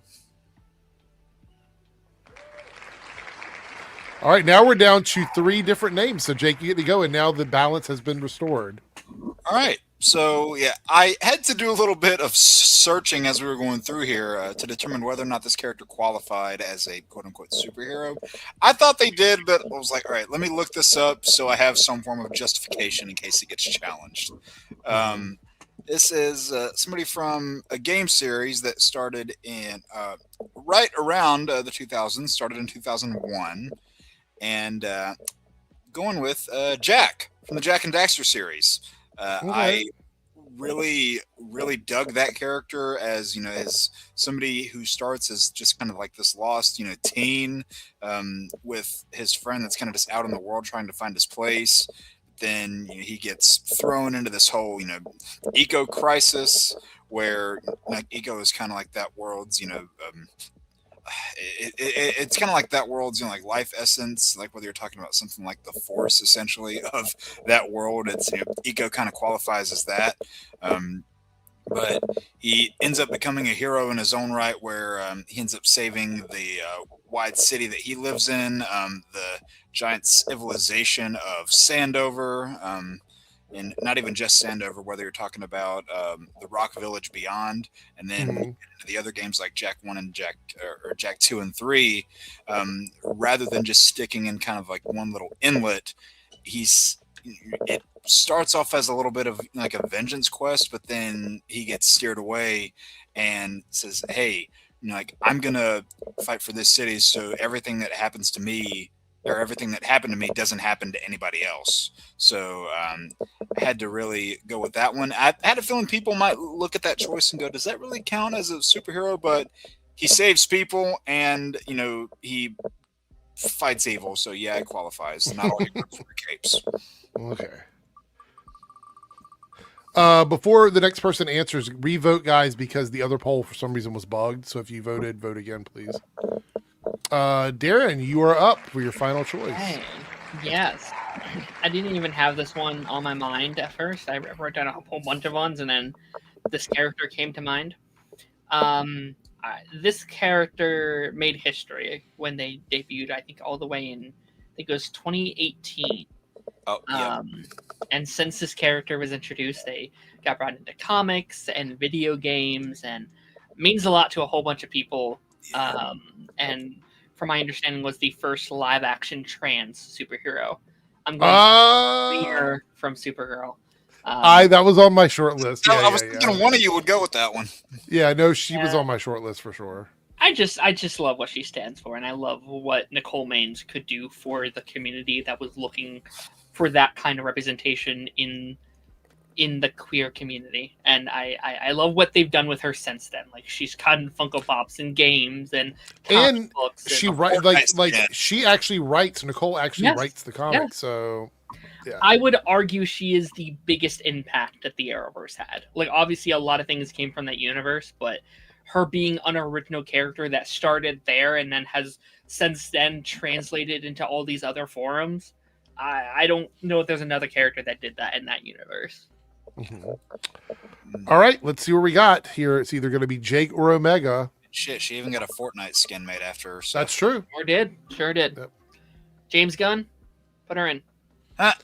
Oh, Jake goes last, or Omega goes last. Jake is next. So I'm gonna go with another one here from sorry, let me get out of the way of that. I'm gonna go with another one here that's from a video game, and I was thinking back and forth. I'm like, okay, which one of these do I want to go for from this series? I'm going to go with the second. I have to qualify second because the first mantle wear of this was introduced in the mid-90s. But I'm going with the second Armor King from the Tekken series, who got brought in 2005. Really, I think all four of those king bearers are, like kind of heroic figures in a sense, because, like they all were raised around this whole notion where the first king initially fought to maintain an orphanage to get troubled kids off the streets, to like save them from his rough upbringing, and then you had one pair of a king and armor king team that ran it, and then the first king fell in combat, then the second king was raised, and then you had the first armor king fall in combat, and then as a result of that, his younger brother donned the mantle, becomes the second armor king in his stead, and he was the only one of those characters that was brought in post 2000s. Really dig that character, not only from a design, is he awesome, rocking the black jaguar mask with one green eye, one red eye. I love the dynamic that he has with someone that's his kind of his arch rival, if you will, Craig Marduk, who is the one who was responsible for his brother's death. But he still maintains the the goals and the values that all the kings before him had, even if he might if in his lust for revenge might get in the way a time or two. He still wants to do what's right at the end of the day. So love that character for that reason. All right, it's your go, Omega. You're wrapping it up. I saw you hesitate there when I said that. You're like, ooh. I'm like, what? Does that not count? It's fine. I can't hear him. Oh, yeah, you're muted. Darren, what the fuck? Omega, you're muted. Oh, okay. Yeah, it must have been. Okay, yeah. I didn't know I pushed the mute button anyway. I almost forgot this character because I was like, honestly, I'm a bit distracted here. But my choice would be Grace Ashcroft from Resident Evil Requiem. Ooh. Okay. And she, of course, RE9 just came out. It's funny because she's like this, like FBI, like data analyst. She has a desk job, and then her boss is like, "No, go to this house. No, go to this hotel where your mom was murdered, and to go investigate some weird stuff that's happening there." So she goes there. Shenanigans happens. She meets Leon Kennedy from RE2 and 4. Leon gives this 110-pound woman this biggest freaking magnum and said, "Here, it's dangerous to go alone. Take this." I'm like, bro, this woman is 110 pounds soaking wet. You were going to give this big ass gun to her? I mean, she handles it, but right. No, it's like, and the voice actress for Grace she's great. You could just because she's like this nervous little like. I mean, she's a desk agent. She doesn't go out in the field, and she has this. There's this one part in the game where. Well, I'm not going to spoil it or anything, but it's like, okay, did they actually like kill someone in front of her for her to give this performance? Because like, holy crap, it's a little too real. Yeah, it's a little too real, but yeah. God, Darren, why? But anyway, yeah, Grace Ashcroft. I mean, she's a great addition to the RE series. Okay. All right, so guys, this is your last call to vote on the final category for tonight. Chris said, my assumption is anyone is better than Alice. It looks like right now number 1 is winning, which is top 3 favorite cartoons of all time, and that means anything. So cartoon TV show, cartoon movies. It's cartoons, period. It's any cartoons. Top 3 favorites of all time. Or top 3 characters who get too much hate across all categories. Did we do one for like worst characters or something? Like most hated characters? Did we do one for that? I don't know. I'd have to look at the list and see. But this is what we're doing for tonight. Well, we can revisit that on the next one. By the way, since characters who get too much hate is the one that made it to the end here with this one, if it doesn't get picked tonight, this is what we will do tomorrow at the end of the stream. So... God, Darren, I hate that so much. I think it's hot. All right, we're gonna stop the poll. All right, so we're doing top 3 favorite cartoons of all time. I feel like I know at least one cartoon that's gonna get picked, and I have to say this might be one of Darren's favorite categories of all time. Matter of fact, so I don't know, just a guess. I have so many. It's just which ones do I pick? Wait. What's the category? Top 3 favorite cartoons of all time. Oh, okay, just cartoons, period. But movies and TV shows. It could be anime. It could be Pixar. It could be Disney. It could be Warner Brothers. It could be anything. Any cartoon of all times. I know what one of the one that Jake is going to go with. God, yeah. If you're going that broad, I have so many. I mean, maybe I just shouldn't because I already did it on one round. Look who goes first. Oh, it's actually me. Surprise, plot twist. So y'all wanted a twist. We got one. I'm going to go with a cartoon that was very formative when I was growing up. That is a cartoon called Voltron. The Lion Voltron, matter of fact. Yes. The samurai one was cool. The Cars one was cool. But the Lion one is the best one. Yeah, the car one was weird because you had too many characters. It's like 5,000 things coming together to make Voltron. I keep it real fucking simple. 5 lions, 2 arms, 2 legs, and a body. That's all I need. No, that sounded really sus, matter of fact. That sounded really fucking sus. One thing I gotta say about Voltron, like especially near the end, once he goes form blazing sword, it's over. It's over. Yeah, I mean, you might as well just. Yeah, I mean, like they're going to get cut in half either asymmetrically or through the center. That's what's going to happen. And they're going to blow up into like a ball of light for sure. All right, here we go.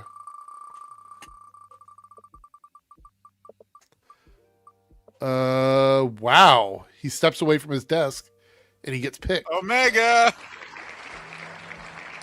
God dang it, Kenny, take a piss. Hold on. I was trying to be right quick. I was like, wait a minute, just waiting to pull my dick out. Let me see what happens. I like the step-by-step breakdown we got of that. God, jeez, there's so many. Just one that was really influential to me, Go-Go 13. Oh, anime, good one. Anime series back in the, I want to say mid to late 80s. Maybe I think the first one I know the manga was out in the 70s, but I think the anime started to come out in like the mid to late 80s. Basically, it's basically kind of like a secret agent, kind of like James Bond. He performs all of his assassins with the M16. Just super sniper. Dude is freaking amazing. It's not like some overpowered teenager bullshit that you have nowadays. He's just a regular dude who's good at what he does. He's an Okay. assassin. And what he does isn't very nice. Oh no, no. Wow. Let me Wow. find one of the mangas. All right. Yeah, you Wow. know, I'm Wow, talking. wow, Eric. I combined it with another niche saying that people might not know. It'd have been Oh, funny wait, if it picked is him it- again. Oh! Oh, It literally was right there. if All it right. picked him again, that would have been funny. All right. There. You would have heard him crash out again. All right, sorry. Aaron. No, that's fine. I'm not necessarily going with my all-time favorites because y'all have heard me talk about Ben 10 and shit 1,000 times. So I have a theme. I have a theme through all three of mine. I'll talk about today. Okay. First one I've talked about on here before, but I'll do it again. Gravity Falls, Disney Channel, Mm. All right. 2012, I think was when it 2013. Fantastic show, really changed the genre of Disney Channel animated shows at the time. Once this came out, their entire brand shifted, and they started this renaissance of Disney mystery action cartoons. That kind of started with this branch of shows. The cast was amazing, the mystery was amazing, the characters were amazing. It has one of the creepiest villains in Disney history. Bill Cipher is incredible, and the fact that it only had 2 seasons and is still regarded as one of the greatest animated shows of all time to this day shows its legacy, shows its impact it had over those 2 years. So Nice, fantastic show. nice. I mean, I've been, I think I've been recommended the show a bunch of times, but just never got around to seeing it. I mean, I don't know when it came out, but I imagine I was probably outside of the age range. I think you'd really like it. I think it'd be up your alley. Even still? I'd say so. I think it's Alright. one of Disney's darkest shows that they've ever made. All right. Well, as we wait for Santa Claus to come back with presents, oh, never mind. There he is. You say his name and he magically appears. All right. So let's see. Gravity Falls. What do we got next? Hope you didn't mind, Eric. Yeah, Gravity Falls is a good show. Mm. Yep, never. Here we go, Jay. Never seen a smidge of it. All right. So I'm not gonna go with the obvious one because I already did in one round. Yeah.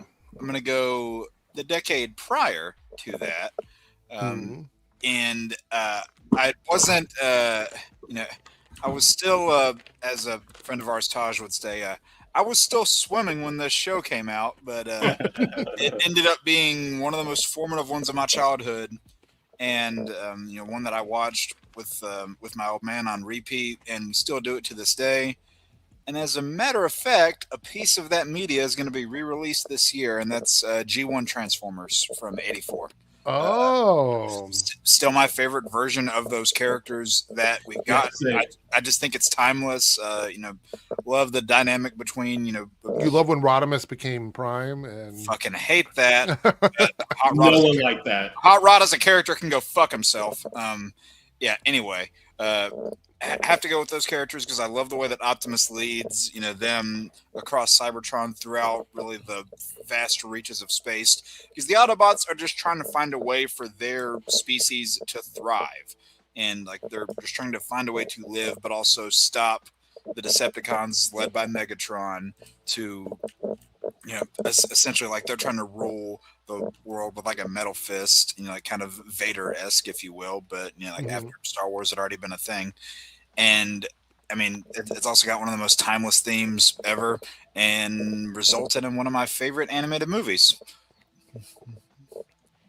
And you like it because Rodimus finally became the character that he should be when Hot Rod got ascended and Optimus died. Said it It could before, have been anyone else besides Hot Rod. said it before, I'll say it again. Fuck Hot Rod.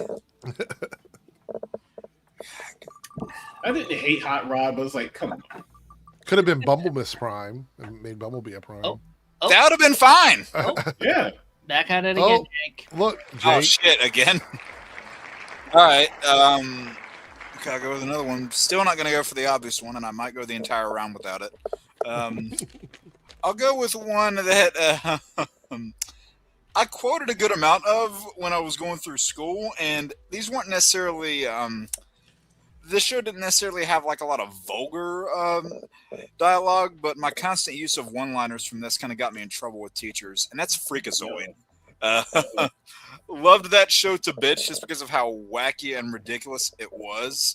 If anybody here is familiar with that series, I think you would really like it. You know, like especially Eric and Omega. If you guys haven't seen it, Darren, I imagine you'd probably enjoy it too. Man, I'm playing the theme song in my head right now. Oh, okay.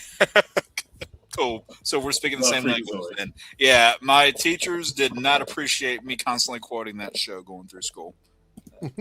I think when that show came out, I was like just hitting 20, I think. Oh my Oh shit. Did I just go 3 in a row? Yes, You you did. did. Get him out of the way. All right. Fuck. I call shenanigans. I don't know. Cheating again. Maybe it's just justice for the last round. Because for that last round, I didn't go until like almost all the way through it. Shit. Okay. All right. Still not gonna go with the obvious one. I still won't because I already did. You said movies count in this too? Yep. All right. Well, it's animated. All right. It's Transformers, so I had to. All right. Oh well, no, I was picking the show when I said Transformers. Oh, okay. Sorry. I thought you meant the movie. Well, get ready to twitch a little bit, Darren. Oh, god damn it. Fucking Puss in Boots, aren't you? Love that 2011 Puss in Boots movie. What can I say? I know you too well, Jake. We do too many of these goddamn shows together. We probably do too many of these shows together, but I fucking love that movie. You've got like, you know, Wait, what did you say? the whole My notion, system kind of crapped out for a second. He likes Puss in Boots. the 2011 Oh, Puss in okay. Boots movie. Oh, I mean- still haven't seen it, but I heard it's freaking amazing. You haven't seen any Puss in Boots? See, you know what, Omega, you've been hanging around the right kind of people then. I mean, shit, I just love that whole notion where he's like out on his own trying to find his way, you know, not be defined by his past, but also feeling No, I that just remember because I just remember the memes that people made of when he was fighting that wolf, and he was like, "Pick it up." see? That's the second one. that's the second movie. Yep. The good Yep. That one. was the second one. They're both good, Darren. He likes the bad one. No, people have memes like, especially like when people do AI, there's like you just toss a pencil at it, it's like, "Pick it up." Look who's left now. Darren, I think you need to rewatch that movie. Okay, I have a theme with mine. I picked Gravity Falls, and some people who know probably already know where I'm going with this. My next one is I have another Disney Channel show, Amphibia. Now, Amphibia came out Okay. several years later, and while this isn't officially technically canon to Gravity Falls, there's a lot of influences from Gravity Falls in here. You have some of the same creative team, but not too much. But they do a whole like parody thing within it. Gravity Falls, based on a show who gets trapped in an alternate universe where everything is kind of frog themed. Whole like frog village worth of people, and it starts off as like a simple little, it's a fun little show, and then it goes so cosmic. It like by the end of the show, it turns into like Disney's Dragon Ball Z. Somehow everyone has these high concept powers, and we're doing these like Dragon Ball Invincible-esque fights. And it's a perfect 3 little season show. These 3, like those 3 seasons, are some of the just the best Disney Channel had to offer up until that point, next to Gravity Falls. So that is my second. Okay. All right. See where we're going from here. I admit that last one was just kind of a spur of the moment pick because I hadn't thought of a third one yet.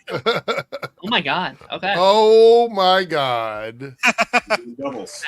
Everybody's just going in pairs, it seems. Let's do it. Let's finish off my little trilogy. Now I've done Owl House, I've done Gravity Falls, and you'll kind of see why Amphibia works in this trilogy. I have the Owl House, another Disney Channel original series. To me, these 3 shows are Disney Channel's golden trilogy. These 3 shows all kind of work within the same universe. Now, while Amphibia did not have the same creative team as Gravity Falls, Owl House does. This was Alex Hirsch's spouse that worked on the show, and Alex Hirsch came in to do this show. Kind of very similar to Amphibia, follows a girl who gets whisked off to a magical world, very Harry Potter-esque without all the problematic people involved. This show also starts very small scale and turns into one of the coolest world-building stories I have ever seen in my life. They do some really, really incredible stuff with the show. It was the first time Disney Channel officially did a queer kiss on screen. It did a fantastic things for the thing.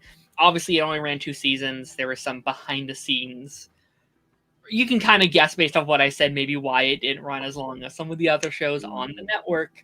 But these 3 shows together, to me, are Disney Channel at its peak. These 3 shows are like all 10 out of 10 shows for me, and I kind of wanted to loop them all together. Fantastic stuff.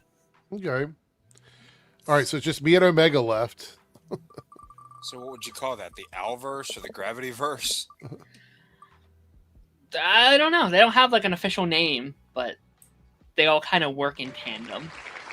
All right, Omega, you're up next. All right. I have so many, like between Transformers, He-Man, all the stuff in the '80s, and all that. But one of the series that really influenced me was Fist of the North Star. Oh, all right, good one. I absolutely love that anime series. The movies. There's actually they did a reboot on that's on Amazon Prime. So if you really want to catch it, if you have Amazon Prime, you want to catch it, watch it. It's not as good as the original, but it's still pretty dang good. Yeah, I've heard it's fine. I just haven't checked it out. Yeah, it is good. Yes, Omega is old. Because even the manga, because I think the manga for Fist of the North Star and Dragon Ball Z came out at around the same time, and the writer for Dragon Ball Z and Kira Toriyama kind of was bounced off each other. They kind of inspired each other. Like Dragon Ball got a lot of stuff from Fist of the North Star. Fist of the North Star got a lot of stuff from Dragon Ball.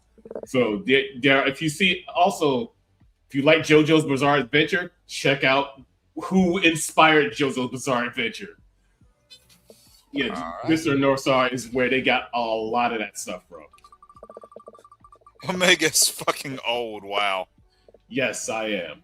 Oh my God! Am I really going to have to do my 2 back to back? I mean, Omega, I didn't say you were born in the '60s, but I mean, I watched a lot of TV from the '60s. Jeez. All right, so you got Omega. You get one more choice. So go ahead. And then I have to do mine back to back. It's like, what do I choose? Jeez, I had a third one lined up, but I forgot. Out of all the cartoons, movies, and stuff you've watched, I remember the third one. Yeah, I remember. This show got. Now, I admit I moved out of my parents' house a bit later in life than I probably should have. But when I finally did, I was struggling. You know, sometimes I had the choice between power and internet. And internet is useless without the power for it. Yeah. So some of those days where I had like no internet, I mean, I always had food. I mean, the priorities, always had food. So I didn't have this set up. So I had just one little MacBook Pro from like 2008. This was back in like 2010. So it was still a fairly decent laptop. I had so many DVDs of Aqua Teen Hunger Force. Ooh. Those DVDs, that Family Guy, C-Lab, all of those cartoons that, I mean, they were around like, I want to say like 2000, 2001, 2002, but then by then they were on DVDs.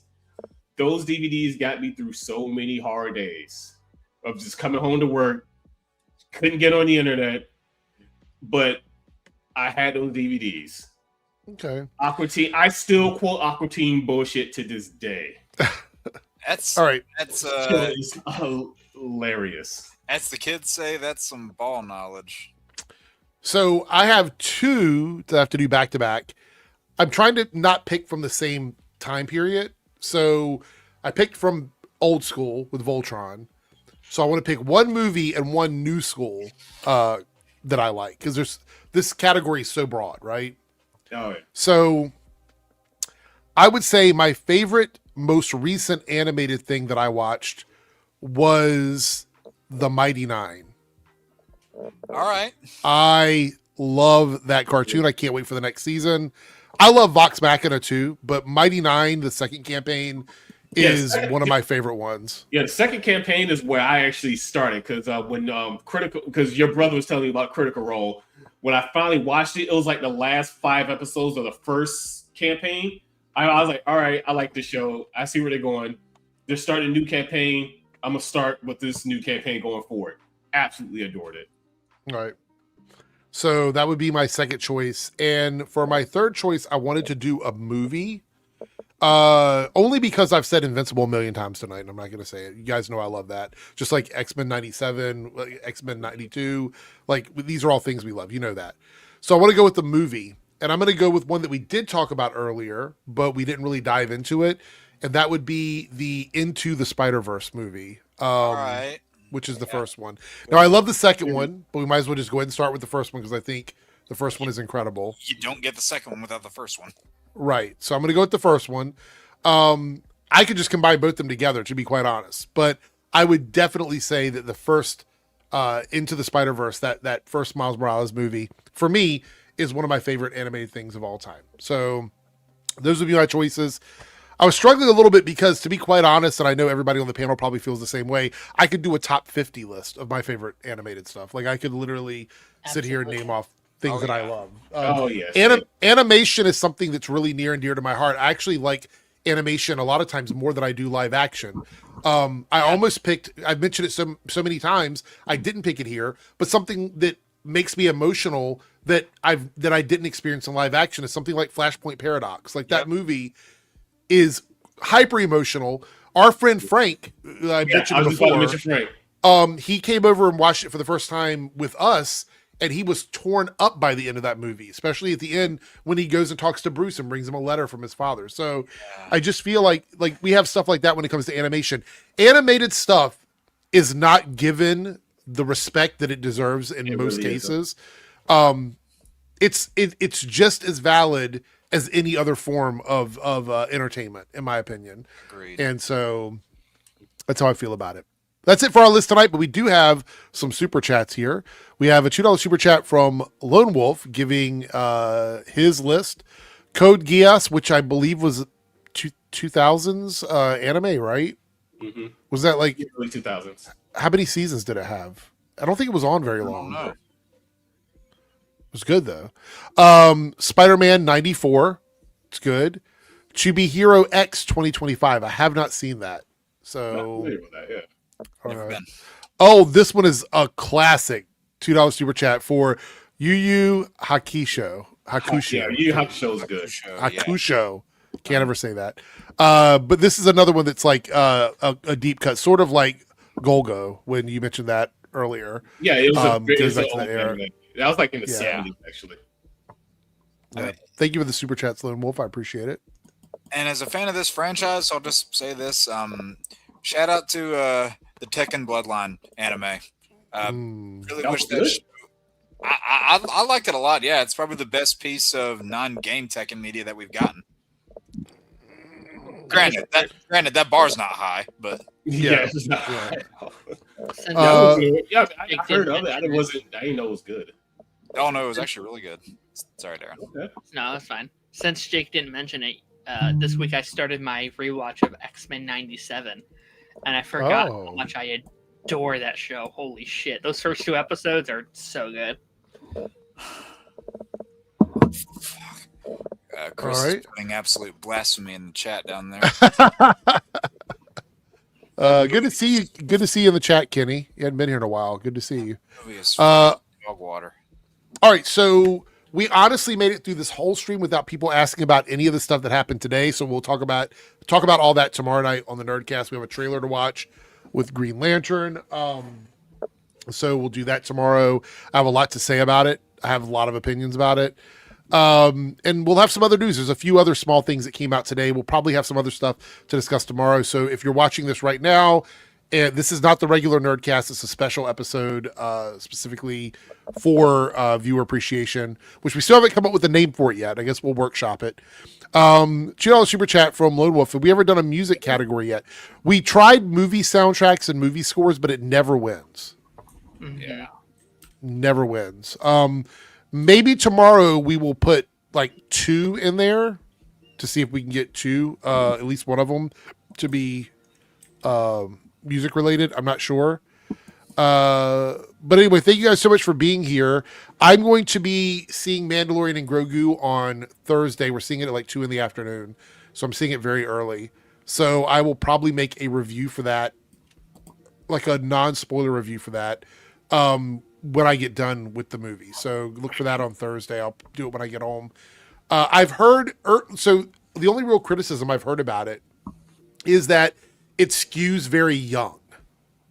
Like it's not totally like the show in the sense that clearly they are trying to appeal to a younger audience in the sense that it's trying to bring in families. And so it does skew a little bit towards kids.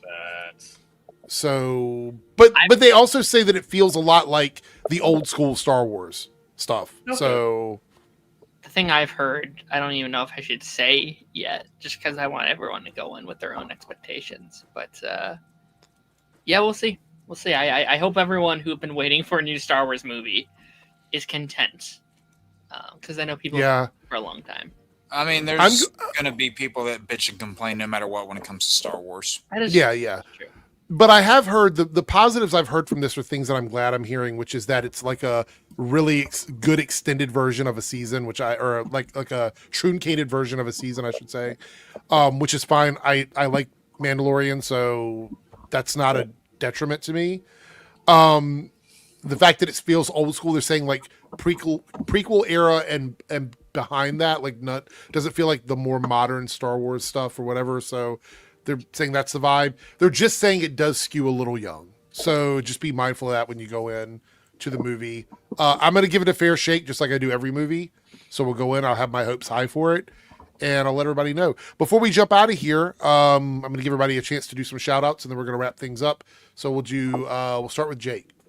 Jake, what's going on?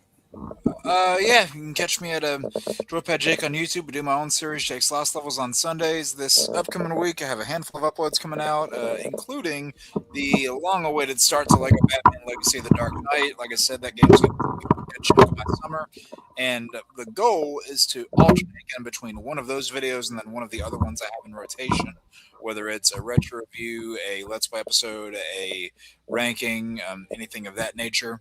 Of course, we had the teaser that dropped today that you can check out my reaction to that somehow is done up and hit with copyright. So thankful for that. And yeah, that's pretty much the majority of what I'm doing at the moment. And then I'm trying to hit not only the 2K mark, but also monetization mark by the time we get to Comic-Con. And I'm very close to both of those milestones. So I want to see if we can do it. Okay. What about you, Omega? Anything happening other than DeviantArt right now? Nothing really going on currently. Just if you want to look at any of my work, you can always go there. Threads. Got stuff working in the background. Just haven't made anything I'm truly happy with. Actually posting. Fair enough. What about you, Darren? What's going on with you? Yeah, you can find me over at Darren's Sanctuary. We got a pipeline coming out this Thursday where you're talking Obsession, which was, by the way, fantastic. If you guys have not seen it, just brilliant. After the credits on Mondays, next week we're going to be doing the Boys finale, and we're going through X-Men 97 currently, so that's been very fun. And then second channel, we are wrapping up Kingdom Hearts 1 on Wednesday. So okay. Fun.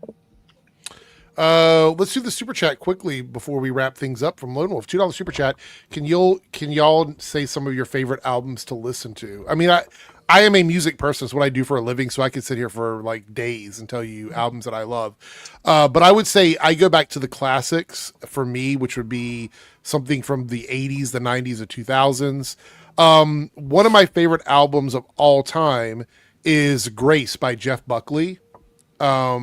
Jeff Buckley's story is very interesting. I think there's a documentary on it. He was a young singer making indie rock who had a very unique sound. He mixed opera with like rock in the sense of the way he sang music. And they found him dead behind a bar when he first started touring. And he had some music released afterwards, and Jeff Buckley Grace. You might know him. His version of Hallelujah is probably one of the most iconic versions that you've heard over the years. So yeah, check out Jeff Buckley. Outside of that, I'm trying to think if there's anything recent that I would suggest. If we're talking about like club stuff, probably anything. I don't know, anything by Doechii is good right now. I like Doechii. Doja Cat's last album was really good from it has Jealous Type and Gorgeous on it. It's got like an 80s vibe. I don't know. I got a few things, but it's just me. Does anybody have any albums they want to shout out at all or no? My family album. Hold on. What? If you're not a music person, no pressure. Not really, but I don't know if anyone can see. That's pretty much all of my stuff is just game and movie soundtracks. Particularly Final Fantasy 16 soundtrack, freaking amazing. Because my stuff will go from Final Fantasy 16 to Sonic to Devil May Cry to Afro Man to Prodigy. The Prince soundtrack for Batman '89 is iconic. Actually, I got Prince, freaking Rick James on here. Party Man. I go all over the place. But yeah, as of right now, Afro Man's new album, after he had his court case and everything, shit's hilarious. Oh, by the way, Superior Nav, the Nine Inch Nails Closer with Boys Noise, I played it in the club, and several people were freaking the fuck out. They hadn't heard it yet. And they were like, what the fuck is this? Oh, it's so good. I guess so good. I guess they've never had anyone say they want to get fucked like an animal before. Yeah, no, I played it, and it starts out very similar to the original, so you don't really notice it at first. You're like, it sounds a little bit different, but then it gets really crazy towards the end. They did like a whole set, I think it was a live set together. It was really good. But kind of like Omega, a lot of the tracks I listen to are like, they're video game based too, talking like going back to original Donkey Kong Country to old school Fire Emblem, Marvel Ultimate Alliance soundtracks. I'm going to talk about Skies of Arcadia again, but the Horteka soundtrack is some of the best damn music in that game. Yeah, I got Skies of Arcadia on my playlist. Yeah, also some of the old school Zelda music from Twilight Princess specifically. Love some of those tracks. And yeah, if I'm just getting like a lot of work done, I have like a playlist of extended tracks to just turn on in the background as noise to get done whatever I need to. Well, Lone Wolf says you're just wondering about genres and stuff. I listen to everything really. I'm very open to most music because I have to do it for a living. So I pretty much anything that comes out that might be remotely like something club music related, I listen to it. But I would say like Tame Impala is really good. The Knox, I like the Knox. Rye is good. Like I like a lot of I have a varied interest in music, and so. But if we're talking about like electronic music, like Low Steppa, I try not to listen to too much James Hype right now. I'm on a Miguel Miggs kick. That's like deep house from the early or like the late '90s into the early 2000s. He's still making stuff now. Mochak is really good. Do you listen to my Golden Girl singing? One of my favorite groups that's been around for a while. Soundgarden. Huntrix. I listen to a lot of Soundgarden stuff on loop. Yeah. Soundgarden still tours though, as far as I know. Yeah. Tron Ares is good. I like anything in that vein. I don't know, you guys. We could talk about music all night. I'm a music person, so Lone Wolf, that was a trick question. With that being said, we're getting out of here. I'll see everybody tomorrow night. We're going to be doing the Nerdcast tomorrow, and we'll do another topic, probably the one that didn't win tonight, which is the what was the one that didn't win? Now I forgot already. It was romance or something like. No, wasn't that one? Oh, characters who get too much hate. That was the one that almost won. Yeah. So anyway, we're out of here. I'll see everyone later. Have a great night.